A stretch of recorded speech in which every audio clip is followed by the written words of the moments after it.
ਸਤਿ ਸ੍ਰੀ ਅਕਾਲ। ਤੁਸੀਂ ਦੇਖ ਰਹੇ ਹੋ ਤਖਤ ਪੰਜਾਬ। ਮੈਂ ਤੁਹਾਡੇ ਨਾਲ ਸੁਖਵਿੰਦਰ ਸਿੰਘ, ਮੇਰੇ ਨਾਲ ਸਿਆਸੀ ਮਾਹਰ ਸਰਦਾਰ ਰਣ ਸਿੰਘ ਜੀ ਮੌਜੂਦ ਨੇ।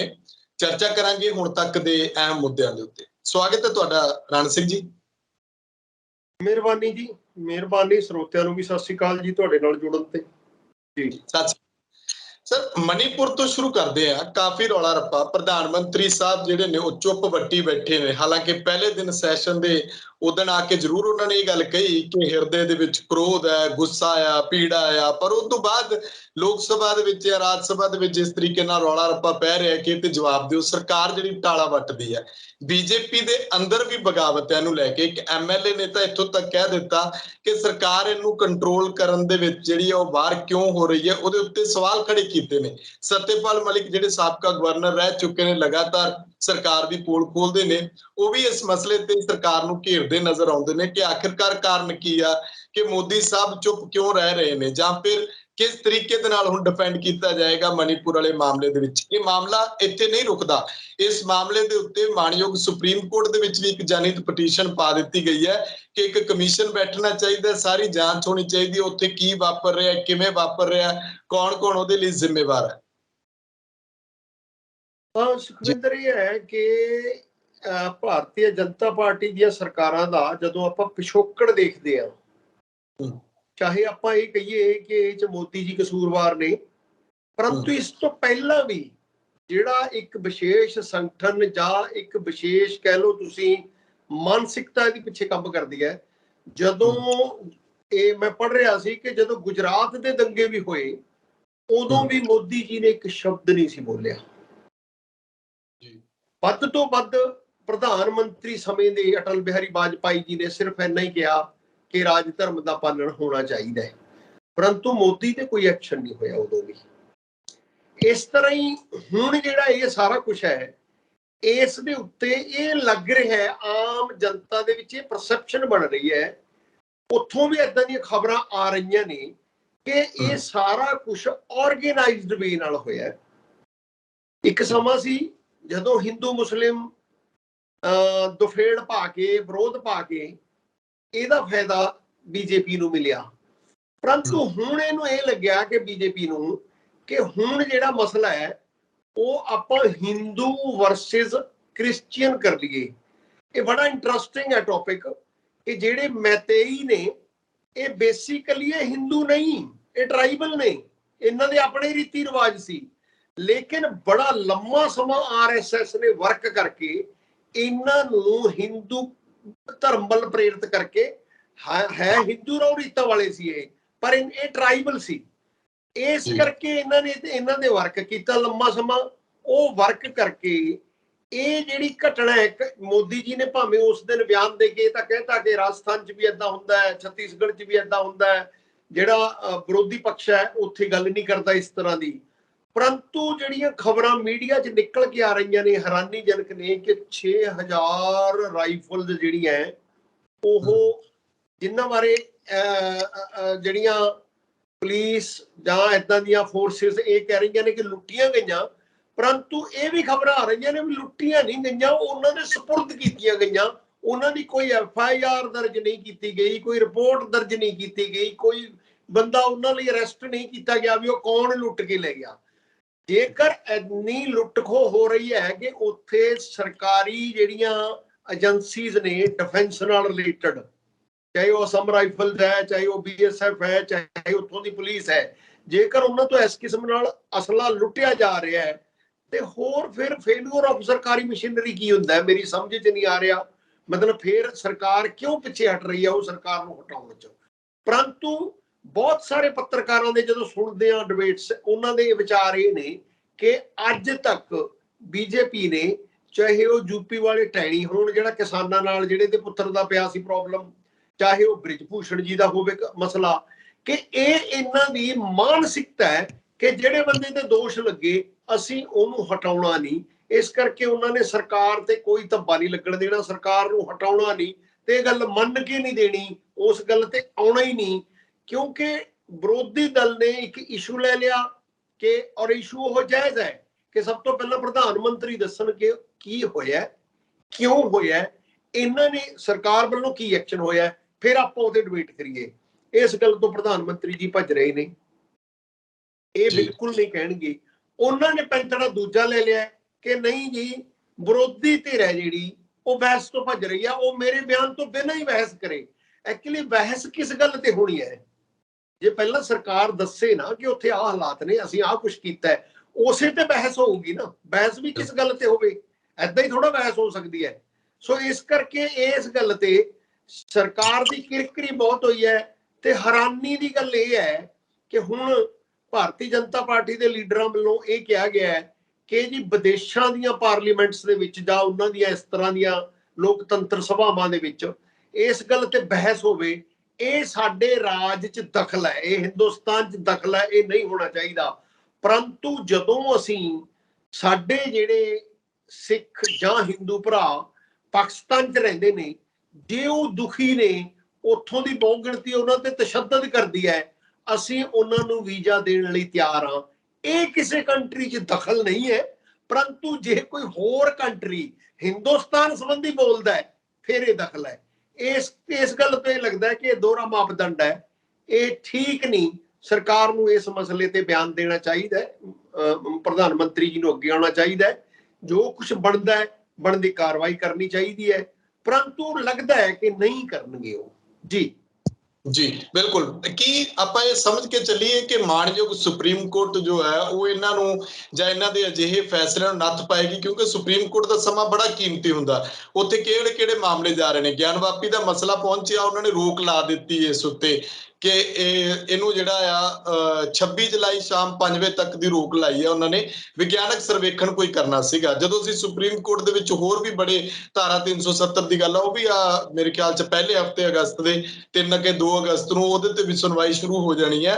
ਕੀ ਮੰਨਿਆ ਜਾਵੇ ਕਿ ਇਹਨਾਂ ਉੱਤੇ ਨੱਥ ਇਸ ਤਰੀਕੇ ਨਾਲ ਪੈ ਸਕਦੀ ਹੈ, ਜਾਂ ਫਿਰ ਇਹਨਾਂ ਮਾਮਲਿਆਂ ਨੂੰ ਲਮਕਾ ਕੇ ਜਾਂ 2024 ਦੇ ਨੇੜੇ ਤੇੜੇ ਕੋਈ ਇਹੋ ਜਿਹੀ ਗੱਲ ਬਣ ਸਕਦੀ ਹੈ ਕਿ ਮਾਣਯੋਗ ਸੁਪਰੀਮ ਕੋਰਟ ਜੋ ਹੈ ਕੋਈ ਇਹੋ ਜਿਹਾ, ਜਿਵੇਂ ਆਰਡੀਨੈਂਸ ਦਾ ਦਿੱਲੀ ਵਾਲਾ ਮਾਮਲਾ ਆਇਆ, ਸੰਵਿਧਾਨ ਨੂੰ ਬਚਾਉਣ ਦੇ ਲਈ ਕੋਈ ਆਪਣੇ ਵੱਲੋਂ ਕੋਈ ਬਹੁਤ ਵੱਡਾ ਫੈਸਲਾ ਦੇ ਸਕਦਾ ਹੈ, ਜਿਹਨੂੰ ਲੈ ਕੇ ਚਰਚਾ ਰਹਿੰਦੀ ਹੈ ਕਿ ਬੀਜੇਪੀ ਕੋਈ ਐਮਰਜੈਂਸੀ ਵਰਗੇ ਹਾਲਾਤ ਵੀ, ਹਾਲਾਂਕਿ ਅਣਐਲਾਨੀ ਐਮਰਜੈਂਸੀ ਚੱਲ ਰਹੀ ਹੈ, ਪਰ ਐਮਰਜੈਂਸੀ ਵਰਗੇ ਹਾਲਾਤ ਪੈਦਾ ਕਰ ਸਕਦੀ ਹੈ ਜਾਂ ਐਮਰਜੈਂਸੀ ਲਾ ਸਕਦੀ ਹੈ ਕਿ ਜੇ ਉਹਨਾਂ ਦੇ ਖਿਲਾਫ ਕੋਈ ਫੈਸਲਾ ਹੁੰਦਾ ਹੋਇਆ? ਦੇਖੋ ਸੁਖਵਿੰਦਰ, ਇਹ ਹੈ, ਇਹ ਜਿਹੜੀਆਂ ਸਾਡੀਆਂ 3 ਏਜੰਸੀਆਂ ਹੁੰਦੀਆਂ ਨੇ, ਕਾਰਜਪਾਲਿਕਾ, ਵਿਧਾਨ ਪਾਲਿਕਾ ਤੇ ਜੁਡੀਸ਼ਰੀ, ਹੁੰਦਾ ਇਹ ਹੈ ਕਿ ਇਹ ਤਿੰਨੋਂ ਮਿਲ ਕੇ ਚੱਲਣ, ਸੰਵਿਧਾਨ ਦੀ ਰਾਖੀ ਕਰਨ। ਪਰੰਤੂ ਜਦੋਂ ਇਹਨਾਂ ਤਿੰਨਾਂ ਵਿੱਚ ਆਪਸੀ ਮਤਭੇਦ ਆ ਜਾਂਦੇ ਨੇ, ਸਪੈਸ਼ਲੀ ਜਦੋਂ ਵਿਧਾਨ ਪਾਲਿਕਾ ਤੇ ਕਾਰਜਪਾਲਿਕਾ, ਸਾਡੀ ਜਿਹੜੀ ਵਿਧਾਨ ਪਾਲਿਕਾ ਹੈ ਤੇ ਕਾਰਜਪਾਲਿਕਾ ਹੈ ਜਿਹੜੀ ਪਾਰਲੀਮੈਂਟਰੀ ਸਿਸਟਮ ਦੇ ਵਿੱਚ, ਇਹ ਲਗਭਗ ਇਕੱਠੀ ਹੁੰਦੀ ਹੈ। ਕਿਉਂਕਿ ਪ੍ਰਧਾਨ ਮੰਤਰੀ ਵਿਧਾਨ ਪਾਲਿਕਾ ਦਾ ਲੀਡਰ ਵੀ ਹੈ ਤੇ ਪ੍ਰਧਾਨ ਮੰਤਰੀ ਐਗਜ਼ੀਕਿਊਟਿਵ ਦਾ ਵੀ ਸਾਰਾ ਕੁਝ ਕਰਦਾ ਹੈ।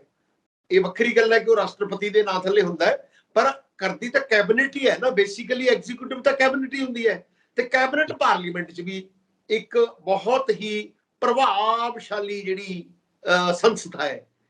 ਮੰਤਰੀ ਤੇ ਪ੍ਰਧਾਨ ਮੰਤਰੀ ਉਹੀ ਤੈਅ ਕਰਦੇ ਨੇ ਕਿ ਕਿਹੜੇ ਬਿੱਲ ਪਾਸ ਹੋਣਗੇ, ਕਿਹੜੇ ਨਹੀਂ ਹੋਣਗੇ, ਕੀ ਹੋਏਗਾ। ਜਦੋਂ ਇਹੀ ਜਿਹੀ ਅਵਸਥਾ ਦੇ ਵਿੱਚ ਜੁਡੀਸ਼ਰੀ ਇਕੱਲੀ ਰਹਿ ਜਾਵੇ, ਤੁਸੀਂ ਦੇਖਿਆ ਹੋਏਗਾ ਜਿਵੇਂ ਮਾਨਯੋਗ ਚੀਫ ਜਸਟਿਸ ਆਫ ਇੰਡੀਆ ਦੇ ਫੈਸਲੇ ਆਏ ਨੇ, ਭਾਵੇਂ ਹਾਲੇ ਤੱਕ ਇਹ ਕਿਹਾ ਜਾਂਦਾ ਹੈ ਕਿ ਉਹ ਬਹੁਤ ਹੀ ਨਿਰਪੱਖ ਹੋ ਕੇ ਫੈਸਲੇ ਕਰ ਰਹੇ ਨੇ, ਪਰੰਤੂ ਟਰੋਲ ਆਰਮੀ ਨੇ ਜਿਸ ਕਿਸਮ ਨਾਲ ਉਹਨਾਂ ਤੇ ਹਮਲਾ ਬੋਲਿਆ, ਉਹ ਤੋਂ ਇਹ ਲੱਗਦਾ ਹੈ ਕਿ ਇਹ ਉਹਨਾਂ ਨੂੰ ਪ੍ਰਭਾਵਿਤ ਕਰਨ ਦੀ ਗੱਲ ਹੈ, ਉਹਨਾਂ ਦਾ ਐਟੀਟਿਊਡ ਚੇਂਜ ਕਰਨ ਦੀ ਗੱਲ ਹੈ। ਪਰੰਤੂ ਫਿਰ ਵੀ ਜਿਹੜੀ ਸੁਪਰੀਮ ਕੋਰਟ ਹੈ, ਸੁਪਰੀਮ ਕੋਰਟ ਦੇ ਵਿੱਚ ਇੱਕ ਐਲਾਨ ਕਰਨ ਦਾ, ਕੰਸਟੀਟਿਊਸ਼ਨ ਨੂੰ ਬਚਾਉਣ ਦਾ, ਕੋਈ ਫੈਸਲਾ ਦੇਣ ਦਾ ਹੱਕ ਹੈ, ਪਰ ਅਲਟੀਮੇਟਲੀ ਉਹ ਫੈਸਲਾ ਇੰਪਲੀਮੈਂਟ ਕਿਹਨੇ ਕਰਨਾ ਹੈ? ਉਹ ਤੇ ਮਤਲਬ ਜੇ ਸੁਪਰੀਮ ਕੋਰਟ ਇੱਕ ਫੈਸਲਾ ਦੇਵੇ ਕਿ ਤੁਰੰਤ ਮਣੀਪੁਰ ਦੇ ਵਿੱਚ ਜਿਹੜੇ ਰਾਇਟਸ ਹੋ ਰਹੇ ਨੇ, ਕਾਨੂੰਨ ਦੀ ਵਾਇਲੇਸ਼ਨ ਹੋਈ ਹੈ, ਉੱਤੇ ਕਾਬੂ ਪਾਇਆ ਜਾਵੇ, ਇਹੀ ਕਹੇਗੀ ਨਾ ਸੁਪਰੀਮ ਕੋਰਟ। ਤੇ ਕਾਬੂ ਕੌਣ ਪਾਏਗਾ ਫਿਰ? ਜਾਂ ਕੇਂਦਰ ਸਰਕਾਰ, ਜਾਂ ਰਾਸ਼ਟਰਪਤੀ, ਜਾਂ ਗਵਰਨਰ, ਜਾਂ ਉੱਥੋਂ ਦਾ ਮੁੱਖ ਮੰਤਰੀ। ਤੇ ਇੰਪਲੀਮੈਂਟ ਤਾਂ ਫਿਰ ਇੱਥੇ ਹੀ ਹੋਣਾ ਨਾ ਸਾਰਾ ਕੁਝ। ਤੇ ਜੇਕਰ ਕਨਫਲਿਕਟ ਇਸ ਤਰ੍ਹਾਂ ਦੀ ਹੋਵੇ ਤਾਂ ਮੈਨੂੰ ਇਹ ਲੱਗਦਾ ਹੈ ਕਿ ਉਹ ਕੰਮ ਔਖਾ ਹੋ ਜਾਂਦਾ ਹੈ, ਤੇ ਔਖਾ ਹੋ ਕੇ ਫਿਰ ਉਹ ਸਿਵਲ ਵਾਰ ਵੱਲ ਨੂੰ, ਲੜਾਈ ਵੱਲ ਨੂੰ ਆਪਾਂ ਧਾਪੀ ਪੈ ਜਾਂਦੀ ਹੈ, ਲੜਾਈ ਵੱਲ ਨੂੰ ਗੱਲ ਵੱਧ ਜਾਂਦੀ ਹੈ। ਤੇ ਮੈਨੂੰ ਸ਼ਾਇਦ ਸਰਕਾਰ ਦੀ ਮਨਸ਼ਾ ਵੀ ਏਦਾਂ ਦੀ ਹੈ ਕਿ ਇਹ ਗੱਲ ਰॉयट्स ਵਾਲੀ ਹੋਰ ਵਧੇ ਤਾਂ ਕਿ ਸਾਨੂੰ ਇਸ ਦੇ ਬਲਬੂਤੇ ਤੇ, ਕਿਉਂਕਿ ਜਿਹੜਾ ਗੁਜਰਾਤ ਦਾ ਪ੍ਰਯੋਗ ਬੜਾ ਸਫਲ ਰਿਹਾ ਨਾ, ਗੁਜਰਾਤ ਦੇ ਪ੍ਰਯੋਗ ਤੋਂ ਬਾਅਦ ਬੀਜੇਪੀ ਨੂੰ ਬੜਾ ਬਲ ਮਿਲਿਆ। ਇਸ ਕਰਕੇ ਉਹਨਾਂ ਨੂੰ ਲੱਗਦਾ ਹੈ ਕਿ ਇਹਦੇ ਨਾਲ ਸਾਨੂੰ ਘੱਟੋ ਘੱਟ ਉੱਤਰ ਪੂਰਬੀ ਰਾਜਾਂ ਦੇ ਵਿੱਚ ਪੂਰਾ ਬਲ ਮਿਲੇਗਾ। ਉੱਥੇ ਜਿਹੜੀ ਕਲੀਅਰ ਕੱਟ ਡਿਵੀਜ਼ਨ ਹੋ ਜਾਏਗੀ ਈਸਾਈ ਵਰਸਸ ਹਿੰਦੂ, ਜੇਕਰ ਉਹ ਹੋ ਜਾਂਦੀ ਹੈ ਤਾਂ ਹਿੰਦੂ ਵੋਟ ਬਣਿਆ ਬਣਾਇਆ ਇਨ ਬਲੌਕ ਬੀਜੇਪੀ ਨੂੰ ਮਿਲ ਜਾਵੇਗਾ। ਹੁਣ ਇਹ ਹੁੰਦਾ ਕਿ ਨਹੀਂ ਹੁੰਦਾ ਇਹ ਸਮਾਂ ਦੱਸੇਗਾ। ਅੱਜ ਇਹ ਕਹਿ ਦੇਣਾ, ਮਤਲਬ ਮੈਨੂੰ ਜੋ ਲੱਗ ਰਿਹਾ ਹੈ ਜਾਂ ਆਮ ਜਿਹੜਾ ਕੁਝ ਮੀਡੀਆ 'ਚ ਦੇਖ ਰਹੇ ਹਾਂ ਉਸ ਤੋਂ ਇਹ ਅੰਦਾਜ਼ੇ ਲੱਗਦੇ ਨੇ ਕਿ ਇਹ ਨੀਤੀ ਲੱਗਦੀ ਹੈ ਸਰਕਾਰ ਦੀ। ਇਸ ਕਰਕੇ ਇਸ ਤੇ ਬੜਾ ਕੁਝ ਮੈਨੂੰ ਨਹੀਂ ਲੱਗਦਾ। ਹਾਂ, ਸੁਪਰੀਮ ਕੋਰਟ ਆਪਦਾ ਦਾਇਤਵ ਹੈ, ਜਿਹੜਾ ਉਹਨਾਂ ਦਾ ਆਪਣਾ ਕਰਤੱਵ ਹੈ, ਉਹਦੇ ਵਿੱਚ ਮਾਨਯੋਗ ਚੀਫ ਜਸਟਿਸ ਸਾਹਿਬ ਤੇ ਇਸ ਤਰ੍ਹਾਂ ਦੀ ਪਰਸਨੈਲਿਟੀ ਹੈ, ਉਹਨਾਂ ਤੇ ਉਮੀਦ ਰੱਖੀ ਜਾ ਸਕਦੀ ਹੈ ਕਿ ਉਹ ਆਪਣਾ ਜਿਹੜਾ ਕਰਤੱਵ ਹੈ ਉਹ ਨਿਭਾਉਣਗੇ। ਪਰ ਉਹਨਾਂ ਦਾ ਕਰਤੱਵ ਹੈ ਜਿਹੜਾ ਉਹਦਾ ਅਸਰ ਸੀਮਤ ਰਹਿ ਜਾਊਗਾ। ਅਲਟੀਮੇਟਲੀ ਜਿਹੜਾ ਇੰਪਲੀਮੈਂਟੇਸ਼ਨ ਹੈ ਨਾ, ਉਹ ਕਾਰਜਪਾਲਿਕਾ ਤੇ ਵਿਧਾਨਪਾਲਿਕਾ, ਉਹ ਪ੍ਰਧਾਨ ਮੰਤਰੀ ਦੇ ਹੱਥ ਹੀ ਆਊਗਾ ਸਾਰਾ ਕੁਝ। ਔਰ ਪ੍ਰਧਾਨ ਮੰਤਰੀ ਜੀ ਜਾਣ ਬੁੱਝ ਕੇ ਹੰਗਾਮਾ ਕਰਾਉਂਦੇ ਰਹਿਣਗੇ ਲੋਕ ਸਭਾ ਦੇ ਵਿੱਚ, ਰਾਜ ਸਭਾ ਦੇ ਵਿੱਚ।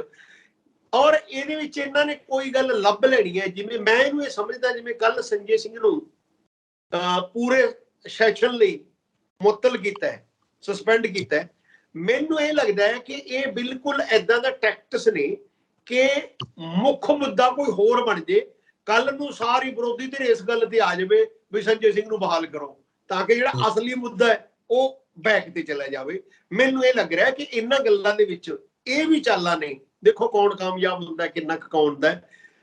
ਬੀਜੇਪੀ ਦੇ ਵਿੱਚ ਬੁਖਲਾਹਟ ਜ਼ਰੂਰ ਹੈ। ਜਿਸ ਕਿਸਮ ਨਾਲ ਇਹਨਾਂ ਮੁੱਦਿਆਂ ਤੇ ਜਿਹੜੀ ਵਿਰੋਧੀ ਧਿਰ ਦੀ ਯੂਨਿਟੀ ਹੋਈ ਹੈ ਤੇ ਵਿਰੋਧੀ ਧਿਰ ਨੂੰ ਯੂਨਿਟੀ ਹੁੰਦੇ ਹੀ ਮੁੱਦਾ ਮਿਲ ਗਿਆ ਹੈ, ਇਸ ਤੇ ਬੁਖਲਾਹਟ ਬਹੁਤ ਹੈ। ਇਹ ਗੱਲ ਸੱਚ ਹੈ ਜੀ। ਬਿਲਕੁਲ ਬਿਲਕੁਲ। ਵਿਰੋਧੀ ਹੈ ਕਿ ਸੰਜੇ ਸਿੰਘ ਨੂੰ ਬਹਾਲ ਕੀਤਾ ਜਾਵੇ, ਉਹਨੂੰ ਲੈ ਕੇ ਧਰਨੇ ਪ੍ਰਦਰਸ਼ਨ ਜਾਂ ਜਿਸ ਵੀ ਕਿਸਮ ਦਾ ਰੋਸ ਜਿਹੜਾ ਉਹ ਜਤਾਇਆ ਜਾ ਰਿਹਾ। ਪਰ ਇੱਧਰ ਜਦੋਂ ਬੀਜੇਪੀ ਦੀ ਨੀਤੀ ਜਿਹੜੀ ਹੈ ਜਾਂ ਨੀਅਤ ਹੈ, ਏਜੰਡਾ ਆ, ਉਹ ਬਿਲਕੁਲ ਸਪਸ਼ਟ ਹੈ ਹਿੰਦੂਤਵਾ ਨੂੰ ਲੈ ਕੇ ਜਾਂ ਹਿੰਦੂ ਰਾਸ਼ਟਰ ਨੂੰ ਲੈ ਕੇ। ਤੇ ਅਕਾਲੀ ਦਲ ਦੇ ਨਾਲ ਜਾਂ ਅਕਾਲੀ ਦਲ ਦੇ ਨਾਲ ਨੇੜਤਾ ਦੀਆਂ ਗੱਲਾਂ ਜਦੋਂ ਵੀ ਤੁਰਦੇ ਆ, ਸੁਖਬੀਰ ਸਿੰਘ ਬਾਦਲ ਹੋਰਾਂ ਦੇ ਮੌਜੂਦਾ ਸਮੇਂ ਦੇ ਵਿੱਚ ਫੈਸਲੇ ਲੈਣ ਨੂੰ ਲੈ ਕੇ ਜਾਂ ਇੱਕ ਅਧਿਕਾਰ, ਜਿਵੇਂ ਬੀਜੇਪੀ ਚੱਲਦਾ ਆ ਤਾਨਾਸ਼ਾਹੀ ਦਾ ਰਵੱਈਆ ਕਿ ਜੋ ਮੈਂ ਕਰਤਾ ਉਹ ਸਹੀ ਹੈ, ਜੋ ਅਸੀਂ ਉੱਪਰੋਂ ਕਹਿਤਾ, ਇਸ ਤਰੀਕੇ ਦੀਆਂ ਗੱਲਾਂ ਜਦੋਂ ਇਹਦੇ ਵਿੱਚ ਚੱਲਦੀਆਂ ਅਕਾਲੀ ਦਲ ਦੇ ਵਿੱਚ ਕਿ ਸੁਖਬੀਰ ਸਿੰਘ ਬਾਦਲ ਹੋਰੀ ਕਿਸ ਬਲਬੂਤੇ ਦੇ ਉੱਤੇ ਕਿ ਸਾਰੀ ਪਾਰਟੀ ਜਿਹੜੀ ਆ ਉਹ ਇੱਕ ਤਰੀਕੇ ਦੇ ਨਾਲ ਖੇਰੂ ਹੋਈ ਪਈ ਆ। 3 MLA ਨੇ ਉਹ ਵੀ ਇੱਕ ਬਸਪਾ ਦੇ ਨਾਲ ਲਾ ਕੇ ਹੋ ਰਹੇ ਨੇ ਪੂਰੇ, ਤਾਂ ਵੀ ਪੈਰ ਨਹੀਂ ਲੱਗ ਰਹੇ। 2024 ਸਿਰ ਦੇ ਉੱਤੇ ਹੈ। ਖੁਦ 2 ਲੋਕ ਸਭਾ ਮੈਂਬਰ ਪਰਿਵਾਰ ਦੇ ਵਿੱਚੋਂ ਹੀ 2 ਸੀਟਾਂ ਗਈਆਂ ਹੋਈਆਂ। ਇਹਦੇ ਬਾਵਜੂਦ ਵੀ ਜਿਹੜਾ ਅਕਾਲੀ ਦਲ ਉਹ ਚੀਜ਼ ਨੂੰ ਸਮਝ ਕਿਉਂ ਨਹੀਂ ਪਾ ਰਿਹਾ ਕਿ ਉਹ ਕਿਸ ਤਰੀਕੇ ਦੇ ਨਾਲ ਖੇਤਰੀ ਪਾਰਟੀ ਵਜੋਂ ਹੋਰ ਆਪਣੇ ਆਪ ਨੂੰ ਮਜ਼ਬੂਤ ਤਾਕਤਵਰ ਕਰ ਸਕੇ, ਤਾਂ ਕਿ ਪੰਜਾਬ ਦੇ ਵਿੱਚ ਅਗਾਂਹ ਸਿਰਫ ਲੋਕ ਸਭਾ ਹੀ ਨਹੀਂ, ਪਾਰਲੀਮੈਂਟ ਤੋਂ ਬਾਅਦ ਅੱਗੇ 27 ਦੇ ਵਿੱਚ ਵੀ ਇਲੈਕਸ਼ਨਸ ਹੋਣੀਆਂ ਜਾਂ ਹੋਰ ਲੋਕਲ ਚੋਣਾਂ ਹੋਣੀਆਂ, ਉਹਦੇ ਵਿੱਚ ਤਾਕਤਵਰ ਹੋ ਕੇ ਸਾਹਮਣੇ ਆਵੇ। ਨਾਲ ਇਹਦੇ ਸਵਾਲ ਹੋਰ ਜੁੜਦਾ, ਸੁਖਬੀਰ ਸਿੰਘ ਬਾਦਲ ਇੱਕ ਬੇਅਦਬੀ ਦਾ ਮੁੱਦਾ ਉਠਾਉਂਦੇ ਨੇ ਕਿ ਬੇਅਦਬੀਆਂ ਪਹਿਲਾਂ ਵੀ ਹੁੰਦੀਆਂ ਸੀ, ਬੇਅਦਬੀਆਂ ਹੁਣ ਵੀ ਹੋ ਰਹੀਆਂ ਨੇ, ਹੁਣ ਕਿਉਂ ਨਹੀਂ ਸਰਕਾਰ ਦੇ ਉੱਤੇ ਉਂਗਲ ਉੱਠਦੀ ਜਾਂ ਹੁਣ ਕਿਉਂ ਨਹੀਂ ਸਰਕਾਰ ਉਸ ਤਰੀਕੇ ਨਾਲ ਉਹਨਾਂ ਲੈਂਦੀ? ਕੀ ਗੁਰੂ ਗ੍ਰੰਥ ਸਾਹਿਬ ਦੀ ਬੇਅਦਬੀ ਨੂੰ ਹੁਣ ਵੱਖਰੇ ਨਜ਼ਰੀਏ ਨਾਲ ਦੇਖਿਆ ਜਾਂਦਾ? ਪਰ ਸਵਾਲ ਫਿਰ ਇਹਨਾਂ ਤੇ ਵੀ ਉੱਠ ਜਾਂਦਾ ਕਿ 10 ਸਾਲਾਂ ਦੇ ਤੁਹਾਡੇ ਕਾਰਜਕਾਲ 'ਚ ਰਾਮ ਰਹੀਮ ਕਿਵੇਂ ਤਾਕਤਵਰ ਹੋਇਆ, ਕਿਵੇਂ ਮੁਆਫੀਆਂ ਦਿੱਤੀਆਂ ਗਈਆਂ, ਬੇਅਦਬੀ ਦੀਆਂ ਘਟਨਾਵਾਂ ਨੂੰ ਕਿਵੇਂ ਜਿਹੜਾ ਉਹ ਹੈਂਡਲ ਨਹੀਂ ਕੀਤਾ ਗਿਆ ਸਹੀ ਢੰਗ ਦੇ ਨਾਲ? ਤਾਂ ਉਹਨਾਂ ਸਵਾਲਾਂ ਦੇ ਜਵਾਬ ਕਿੱਦਾਂ ਦਿੱਤੇ ਜਾਣਗੇ? ਇਸ ਸਰਕਾਰ ਤੇ ਤਾਂ ਉੱਠਦੇ ਹੀ ਨੇ ਕਿ ਬੇਅਦਬੀ ਤਾਂ ਹੁਣ ਵੀ ਹੋ ਰਹੀ ਹੈ, ਤੁਸੀਂ ਹੁਣ ਕਿਉਂ ਨਹੀਂ ਉਸ ਮਸਲੇ ਦੇ ਉੱਤੇ ਗੱਲ ਕਰਦੇ ਹੋਵੇਂ? ਦੇਖੋ, ਇਹ ਸੁਖਬੀਰ ਬਾਦਲ ਸਾਹਿਬ ਵੱਲੋਂ ਇਹ ਕਹਿਣਾ ਕਿ ਬੇਅਦਬੀਆਂ ਹੁਣ ਵੀ ਹੋ ਰਹੀਆਂ ਨੇ ਜਾਂ ਪਹਿਲਾਂ ਵੀ ਹੋਈਆਂ ਸੀ, ਇਹ ਗੱਲ ਉਹਨਾਂ ਦੀ ਸਹੀ ਹੈ। ਉਹ ਇਹ ਮੁੱਦੇ ਨੂੰ ਇਸ ਤਰ੍ਹਾਂ ਭਾਵੁਕ ਹੋ ਕੇ ਉਠਾਉਣਾ ਚਾਹੁੰਗੇ ਕਿ ਹੁਣ ਸਰਕਾਰ ਤੇ ਉਂਗਲ ਨਹੀਂ ਉਠਾਉਂਦੇ, ਜਾਂ ਜਿਹੜੇ ਲੋਕ ਉਦੋਂ ਬਾਦਲ ਅਕਾਲੀ ਦਲ ਦੇ ਖਿਲਾਫ ਬੋਲਦੇ ਸੀ ਹੁਣ ਉਹ ਕਿਉਂ ਨਹੀਂ ਬੋਲਦੇ। ਦੇਖੋ, ਇੱਕ ਗੱਲ ਤਾਂ ਇਹ ਹੈ, ਸੁਖਬੀਰ ਬਾਦਲ ਵੱਲੋਂ ਆਪਣੀ ਦਲੀਲ ਦੇਣੀ ਉਹ ਆਪਦੀ ਮਰਜ਼ੀ ਹੈ, ਹਰ ਇੱਕ ਰਾਜਨੀਤਿਕ ਪਾਰਟੀ ਦਾ ਅਧਿਕਾਰ ਹੈ ਕਿ ਉਹ ਕਿਹੜਾ ਪੈਂਤੜਾ ਖੇਡੇ। ਪਰੰਤੂ ਇਹ ਦੋਨੇ ਬੇਅਦਬੀਆਂ ਨੂੰ ਤੁਲਨਾਤਮਕ ਤਰੀਕੇ ਨਾਲ ਦੇਖਣਾ ਮੇਰੀ ਸਮਝ ਮੁਤਾਬਕ ਇਹ ਬਿਲਕੁਲ ਗਲਤ ਹੈ, ਕਿਉਂਕਿ ਜਿਹੜੀਆਂ ਉਸ ਸਮੇਂ ਬੇਅਦਬੀਆਂ ਹੋਈਆਂ, ਉਹ ਜਿਹੜਾ ਜੁਰਮ ਸੀ ਸਿੱਖਾਂ ਦੀਆਂ ਭਾਵਨਾਵਾਂ ਨਾਲ ਖੇਡਿਆ ਗਿਆ, ਹੁਣ ਵੀ ਜਿਹੜੀਆਂ ਬੇਅਦਬੀ ਕਿਤੇ ਹੁੰਦੀ ਹੈ, ਇਹਦਾ ਮਤਲਬ ਇਹ ਬਿਲਕੁਲ ਨਹੀਂ ਹੈ ਕਿ ਸਿੱਖਾਂ ਦੇ ਮਨਾਂ ਨੂੰ ਠੇਸ ਨਹੀਂ ਲੱਗਦੀ। ਹੁਣ ਵੀ ਸਿੱਖਾਂ ਦੇ ਮਨਾਂ ਨੂੰ ਠੇਸ ਬਹੁਤ ਲੱਗਦੀ ਹੈ। ਪਰੰਤੂ ਜਿਹੜਾ ਚੋਰੀ ਤੇ ਸੀਨਾ ਚੋਰੀ 'ਚ ਥੋੜਾ ਜਿਹਾ ਫਰਕ ਸਾਨੂੰ ਦੇਖਣਾ ਚਾਹੀਦਾ ਹੈ। ਜਿਹੜੀ ਉਹ ਬੇਅਦਬੀ ਸੀ, ਉਹ ਬੇਅਦਬੀ ਕਿਤੇ ਨਾ ਕਿਤੇ ਇੰਜ ਪ੍ਰਤੀਤ ਹੁੰਦਾ ਹੈ ਵੀ ਬਹੁਤ ਹੀ ਆਰਗੇਨਾਈਜ਼ਡ ਵੇ ਨਾਲ ਕੀਤੀ ਗਈ।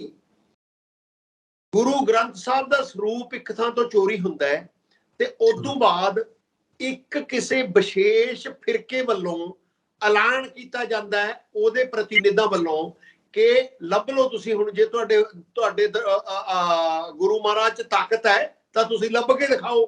ਤੇ ਕੁਛ ਦਿਨਾਂ ਬਾਅਦ ਉਹਦੇ ਪੱਤਰੇ ਬੇਅਦਬੀ ਕੀਤੀ ਜਾਂਦੀ ਹੈ, ਬੇਅਦਬ ਨਹੀਂ ਦਿਖਾਇਆ ਜਾਂਦਾ ਉਹਦੇ ਪ੍ਰਤੀ। ਤੇ ਉਹ ਸਾਰੇ ਤੇ ਇਹ ਫਰਕ ਹੈ ਕਿ ਹੁਣ ਜਿਹੜਾ ਕੋਈ ਬੇਅਦਬੀ ਕਰਦੇ ਇੰਡੀਵਿਜੂਅਲ ਫੜੇ ਜਾਂਦੇ ਨੇ, ਚਾਹੇ ਦਰਬਾਰ ਸਾਹਿਬ 'ਚ ਵੀ ਇੱਕ ਬੰਦਾ ਫੜਿਆ ਗਿਆ ਤੁਹਾਡੇ ਸਾਹਮਣੇ, ਉਹਦੇ ਬਾਅਦ ਕੀ ਹੋਇਆ ਆਪਾਂ ਇਸ ਵਿਸ਼ੇ 'ਚ ਨਹੀਂ ਪੈਂਦੇ। ਪਰੰਤੂ ਹਜੇ ਤੱਕ ਇਹਨਾਂ ਘਟਨਾਵਾਂ ਪਿੱਛੇ ਕਿਤੇ ਇਹ ਸੱਚ ਉੱਭਰ ਕੇ ਸਾਹਮਣੇ ਨਹੀਂ ਆਇਆ ਕਿ ਇਹ ਬੜੇ ਆਰਗੇਨਾਈਜ਼ਡ ਤਰੀਕੇ ਨਾਲ ਕਿਸੇ ਵਿਅਕਤੀ, ਕਿਸੇ ਸੰਸਥਾ ਵੱਲੋਂ ਜ਼ਿੰਮੇਵਾਰੀ ਲੈ ਕੇ ਕਰਵਾਈਆਂ ਜਾ ਰਹੀਆਂ ਨੇ।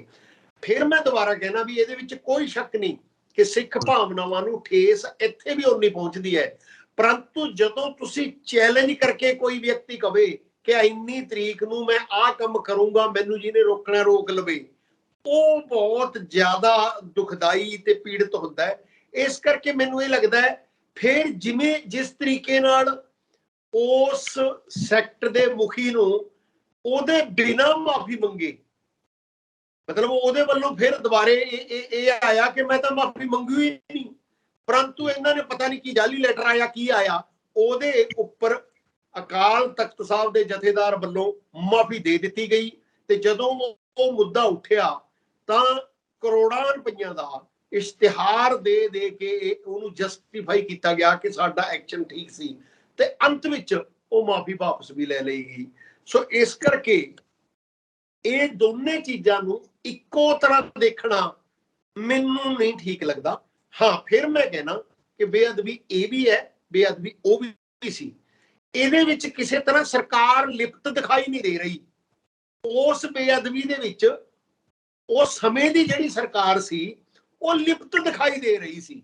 ਸੋ ਇਸ ਕਰਕੇ ਇਸ ਗੱਲ 'ਚ ਇਹ ਫਰਕ ਹੈ। ਦੂਸਰੀ ਗੱਲ ਆਪਾਂ ਕਰੀਏ ਕਿ ਸਿਆਸਤ ਕਿੱਧਰ ਨੂੰ ਜਾ ਰਹੀ ਹੈ, ਸੁਖਬੀਰ ਬਾਦਲ ਦੀ ਕੀ ਸਿਚੁਏਸ਼ਨ ਹੈ।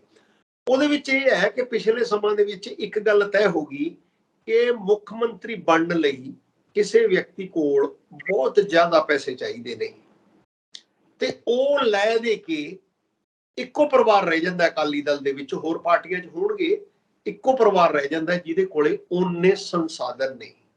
ਸੋ ਇਸ ਕਰਕੇ ਸਮੇਂ ਤੇ ਕੀ ਹੋਊਗਾ ਉਹ ਬਾਅਦ ਦੀ ਗੱਲ ਹੈ। ਕੋਈ ਵਿਅਕਤੀ ਜਿਹੜਾ ਉੱਠ ਕੇ ਸਾਹਮਣੇ ਆਵੇ, ਵਿੱਚ ਘੁਸਰ ਮੁਸਰ ਬਹੁਤ ਹੈ ਅਕਾਲੀ ਦਲ 'ਚ, ਇਹ ਗੱਲ ਨਹੀਂ।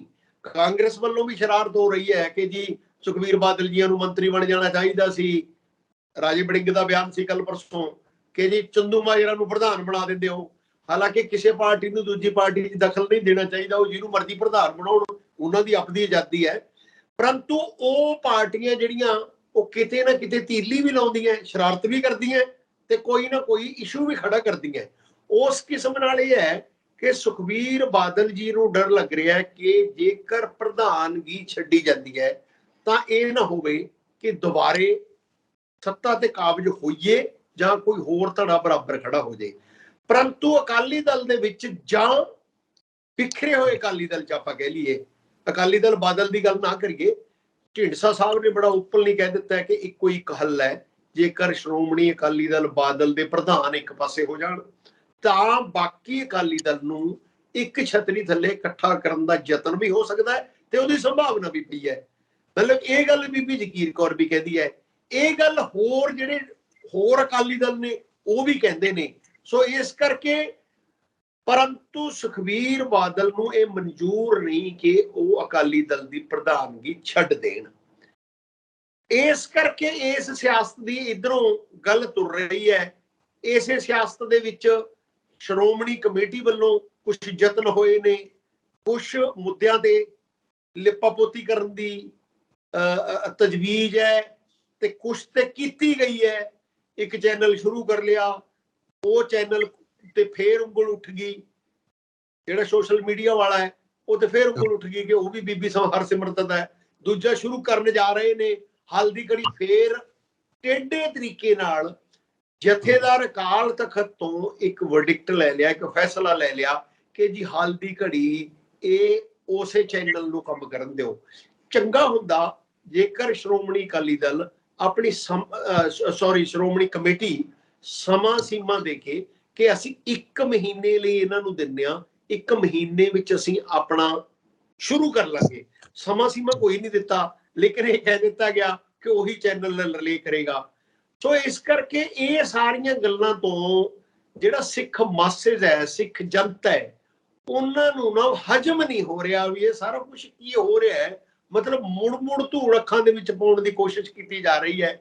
ਸੋ ਇਸ ਕਰਕੇ ਇਹ ਦੋਵੇਂ ਪਾਸੇ ਇਹ ਪ੍ਰੈਸ਼ਰ ਵੀ ਬਣਦੇ ਰਹਿਣਗੇ ਕਿ ਸੁਖਬੀਰ ਬਾਦਲ ਪ੍ਰਧਾਨਗੀ ਛੱਡਣ, ਪਰੰਤੂ ਸੁਖਬੀਰ ਬਾਦਲ ਵੱਲੋਂ ਇਹ ਵੀ ਸਿਚੁਏਸ਼ਨ ਬਣਾਈ ਰੱਖੀ ਜਾਏਗੀ ਕਿ ਮੈਂ ਪ੍ਰਧਾਨਗੀ ਨਹੀਂ ਛੱਡਣੀ।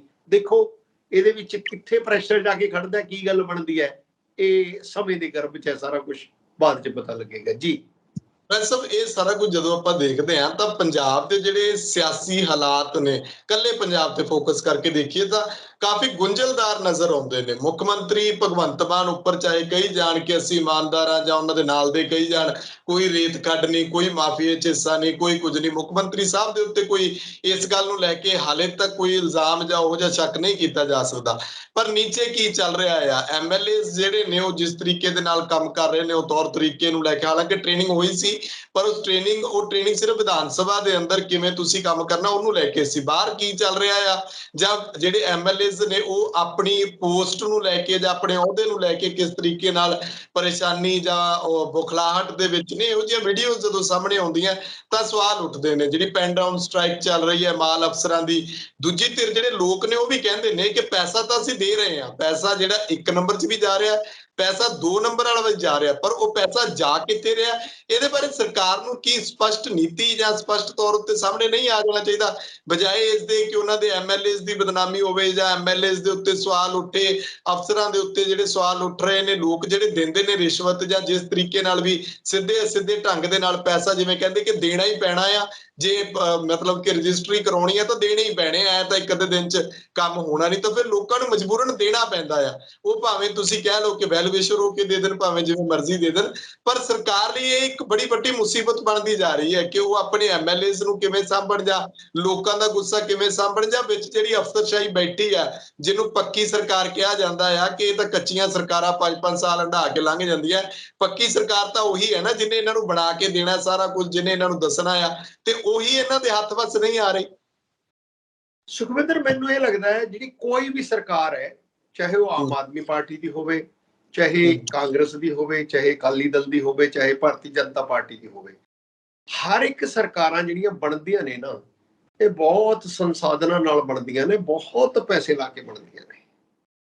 ਸੋ ਇਸ ਕਰਕੇ ਜਦੋਂ ਪੈਸੇ ਲੱਗਣੇ ਨੇ ਤਾਂ ਉਹ ਰਿਕੂਪ ਵੀ ਹੋਣੇ ਨੇ, ਵਾਪਸ ਵੀ ਖਜ਼ਾਨਾ, ਮਤਲਬ ਜਿਹੜੇ ਢੋਲ ਚੋਂ ਪਾਣੀ ਡੋਲ ਲਿਆ ਨਾ ਉਹ ਦੁਬਾਰੇ ਭਰਨਾ ਪੈਣਾ। ਇੱਕ ਇਲੈਕਸ਼ਨ ਫੇਰ ਸਿਰ ਤੇ ਆਉਣੀ ਹੈ, ਫੇਰ ਇਲੈਕਸ਼ਨਾਂ ਲੜਨੀਆਂ ਪੈਣੀਆਂ। ਜਦੋਂ ਆਮ ਆਦਮੀ ਪਾਰਟੀ ਦੇ MLA ਗੁਜਰਾਤ ਗਏ ਇਲੈਕਸ਼ਨ ਲੜਨ, 15 ਦਿਨ ਉੱਥੇ ਬੈਠੇ ਰਹੇ, ਉਹਨਾਂ ਨੂੰ ਕੋਈ ਪਾਰਟੀ ਨੇ ਫੰਡ ਤਾਂ ਦਿੱਤਾ ਨਹੀਂ, ਜਾਂ ਉੱਥੇ ਹੋਟਲਾਂ ਦਾ ਖਰਚਾ ਕੋਈ ਕੇਜਰੀਵਾਲ ਵੱਲੋਂ ਤਾਂ ਦਿੱਤਾ ਨਹੀਂ ਗਿਆ, ਤੇ ਫਿਰ ਉਹ ਕੀ ਕਰਨ, ਕਹਿਣਾ ਸੌਖਾ ਹੈ। ਹੁਣ ਇਹਦੇ ਵਿੱਚ ਕੀ ਹੈ ਕਿ ਸੱਤਾ 'ਚ ਆਉਣ ਲਈ ਆਮ ਆਦਮੀ ਪਾਰਟੀ ਨੇ ਇੱਕ ਸਬਜ਼ ਬਾਗ ਦਿਖਾਇਆ ਆਮ ਲੋਕਾਂ ਨੂੰ ਕਿ ਜੀ ਅਸੀਂ ਰਿਸ਼ਵਤ ਨਹੀਂ ਲਵਾਂਗੇ। ਸਭ ਤੋਂ ਵੱਡੀ ਗੱਲ ਅੱਜ ਤੱਕ ਸਭ ਦੇ ਸਾਹਮਣੇ ਹੈ, ਅੰਨਾ ਹਜ਼ਾਰੇ ਦਾ ਜਿਹੜਾ ਅੰਦੋਲਨ ਜਿਹਦੇ ਵਿੱਚ ਕੇਜਰੀਵਾਲ ਭਾਗੀਦਾਰ ਸੀ, ਇਸ ਗੱਲ ਤੇ ਬਣਿਆ ਸੀ ਕਿ ਤੁਰੰਤ ਲੋਕਪਾਲ ਬਣਾਇਆ ਜਾਵੇ। ਕੀ ਦਿੱਲੀ ਦੀ ਸਰਕਾਰ ਨੇ ਲੋਕਪਾਲ ਬਣਾ ਲਿਆ? ਸੋ ਇਸੇ ਤਰ੍ਹਾਂ ਭਗਵੰਤ ਮਾਨ ਜੀ ਕਹਿੰਦੇ ਨੇ, ਕੇਜਰੀਵਾਲ ਜੀ ਕਹਿੰਦੇ ਨੇ ਕਿ ਕੱਟੜ ਇਮਾਨਦਾਰ ਪਾਰਟੀ। ਮੈਂ ਇੱਕ ਛੋਟੀ ਜਿਹੀ ਐਗਜ਼ਾਮਪਲ ਦੇਵਾਂਗਾ, ਜੇ ਸਮਝ 'ਚ ਆ ਜੇ ਸਾਰੇ ਲੋਕਾਂ ਦੇ, ਬਹੁਤ ਅੱਛੀ ਗੱਲ ਹੈ। ਪਿਛਲੇ ਸਮੇਂ ਦੇ ਵਿੱਚ ਪੁਲਿਸ ਇੰਸਪੈਕਟਰਾਂ ਤੋਂ ਕਈ ਸਾਰੇ DSP ਪ੍ਰਮੋਟ ਹੋਏ। ਇਹ ਮਹੀਨਿਆਂ ਬੱਧੀ ਲੰਘ ਗਈ ਇਹ ਗੱਲ, ਮੈਂ ਤੁਹਾਨੂੰ 6 ਮਹੀਨੇ ਪੁਰਾਣੀ ਗੱਲ ਸੁਣਾ ਰਿਹਾ। ਹਾਲੇ ਤੱਕ ਉਹਨਾਂ ਦੀ ਕਿਤੇ ਵੀ ਪੋਸਟਿੰਗ ਨਹੀਂ ਹੋਈ ਕਿ ਲਾਉਣਾ ਕਿੱਥੇ ਉਹਨਾਂ ਨੂੰ। ਇਹਦਾ ਅਰਥ ਕੀ ਹੈ? ਕਿ ਲੋਕ ਸਮਝਣਗੇ ਨਹੀਂ ਵੀ ਪੈਸੇ ਮੰਗੇ ਜਾ ਰਹੇ ਨੇ? ਤੇ ਉਹ ਪੈਸੇ ਦੇ ਨਹੀਂ ਰਹੇ। ਪੈਸੇ ਦੇ ਕਿਉਂ ਨਹੀਂ ਰਹੇ?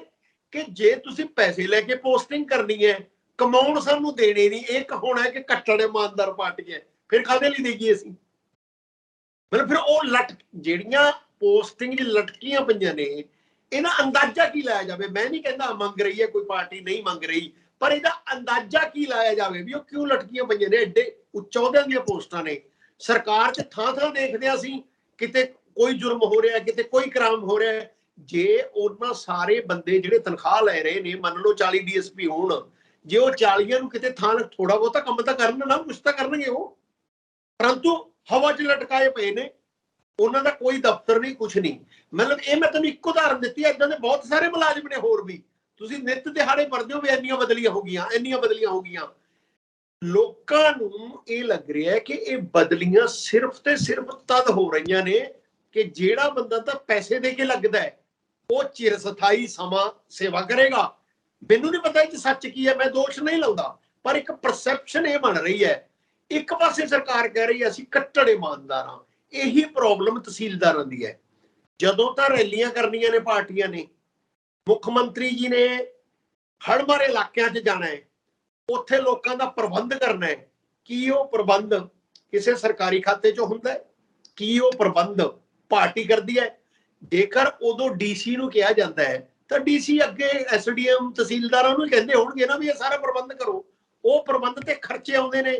ਤੇ ਜਦੋਂ ਕੋਈ ਸ਼ਿਕਾਇਤ ਕਰਦਾ ਕਿ ਮੈਥੋਂ ਪੈਸੇ ਲੈ ਲਏ, ਪਹਿਲਾਂ ਲੋਕ ਸ਼ਿਕਾਇਤ ਨਹੀਂ ਸੀ ਕਰਦੇ, ਪਹਿਲਾਂ ਲੋਕਾਂ ਨੂੰ ਪਤਾ ਸੀ ਵੀ ਪੈਸੇ ਤਾਂ ਲਈ ਜਾਂਦੇ ਨੇ, ਦਿੱਤੇ ਬਿਨਾਂ ਕੰਮ ਨਹੀਂ ਹੋਣਾ। ਹੁਣ ਕਿਤੇ ਕਿਤੇ ਲੋਕਾਂ ਨੂੰ ਭਰਮ ਹੈ ਵੀ ਅਸੀਂ ਪੈਸੇ ਕਿਉਂ ਦੇਈਏ, ਜਦੋਂ ਸਾਡੇ ਮਾਣਯੋਗ ਮੁੱਖ ਮੰਤਰੀ ਇਹ ਕਹਿੰਦੇ ਨੇ ਕਿ ਪੈਸਾ ਦੇਣਾ ਨਹੀਂ। ਹੁਣ ਪਹਿਲਾਂ ਵਾਲੀਆਂ ਗੱਲਾਂ ਤਾਂ ਕਹਿਣੋਂ ਹਟ ਗਏ। ਪਹਿਲਾਂ ਤਾਂ ਇਹ ਕਹਿੰਦੇ ਹੁੰਦੇ ਸੀ ਨਾ ਵੀ ਰਿਕਾਰਡ ਕਰ ਲਓ, ਉਹਦੀ ਵੀਡੀਓ ਬਣਾ ਲਓ, ਫਲਾਣਾ ਮਿਲੋ, ਮੈਨੂੰ ਪੋਸਟ ਕਰੋ। ਉਹ ਗੱਲਾਂ ਡਿਲੀਟ ਹੋ ਗਈਆਂ, ਹੁਣ ਉਸ ਪੱਧਰ ਤੇ ਤਾਂ ਨਹੀਂ ਰਿਹਾ।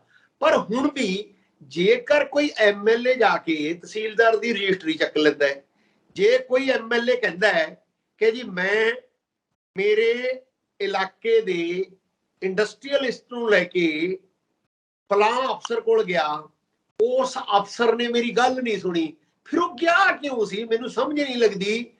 ਉਹ ਫੋਨ ਤੇ ਕਰ ਸਕਦਾ ਸੀ, ਉਹ ਸੰਬੰਧਿਤ ਮੰਤਰੀ ਨੂੰ ਕਹਿ ਸਕਦਾ ਸੀ, ਸੰਬੰਧਿਤ ਮੁੱਖ ਮੰਤਰੀ ਨੂੰ ਕਹਿ ਸਕਦਾ ਸੀ। ਮਤਲਬ ਉਹ ਕਿਸ ਹੈਸੀਅਤ 'ਚ ਗਿਆ ਸੀ? ਤੇ ਜਿਹੜੇ ਇੰਡਸਟਰੀਅਲਿਸਟ ਉਹਦੇ ਨਾਲ ਗਏ ਸੀ, ਕੀ ਤੁਹਾਨੂੰ ਲੱਗਦਾ ਕਿ ਇੰਡਸਟਰੀਅਲਿਸਟ ਰੈਲੀ ਜਾਉਣਗੇ? ਕੀ ਤੁਹਾਨੂੰ ਲੱਗਦਾ ਕਿ ਇੰਡਸਟਰੀਅਲਿਸਟ ਸਰਕਾਰ ਦੀ ਕੀ ਮਦਦ ਕਰਨਗੇ? ਇੰਡਸਟਰੀਅਲ ਸਮਝ ਨਹੀਂ ਆਉਂਦੀ ਇਸ ਗੱਲ ਦੀ। ਉਹ ਇੰਡਸਟਰੀਅਲਿਸਟ ਸਰਕਾਰ ਦੀ ਕਿਸ ਕਿਸਮ ਦੀ ਮਦਦ ਕਰਨਗੇ? ਵੋਟਾਂ ਪਾਉਣਗੇ? ਇੰਡਸਟਰੀਅਲਿਸਟ ਕੋਲ ਵੋਟਾਂ ਨਹੀਂ ਹੁੰਦੀਆਂ। ਤੇ ਇੰਡਸਟਰੀਅਲਿਸਟ ਤਾਂ ਜਿਹੜੇ ਵਿੱਤੀ ਸੰਸਾਧਨ ਹੀ ਦੇ ਸਕਦੇ ਆ। ਤੇ ਇਹਦਾ ਅਰਥ ਲੋਕ ਕੀ ਕੱਢਣ?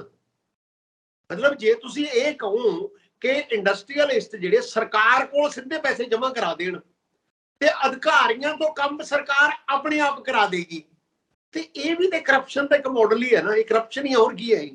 ਸੋ ਇਸ ਕਿਸਮ ਨਾਲ ਇੱਕ ਪਾਸੇ ਸਰਕਾਰ ਪ੍ਰਚਾਰ ਕਰ ਰਹੀ ਹੈ ਵੀ ਅਸੀਂ ਕੋਹਾਂ ਦੂਰ ਹਾਂ ਕਰਪਸ਼ਨ ਤੋਂ, ਕਰਪਸ਼ਨ ਸਾਡੇ ਨੇੜੇ ਤੇੜੇ ਨਹੀਂ।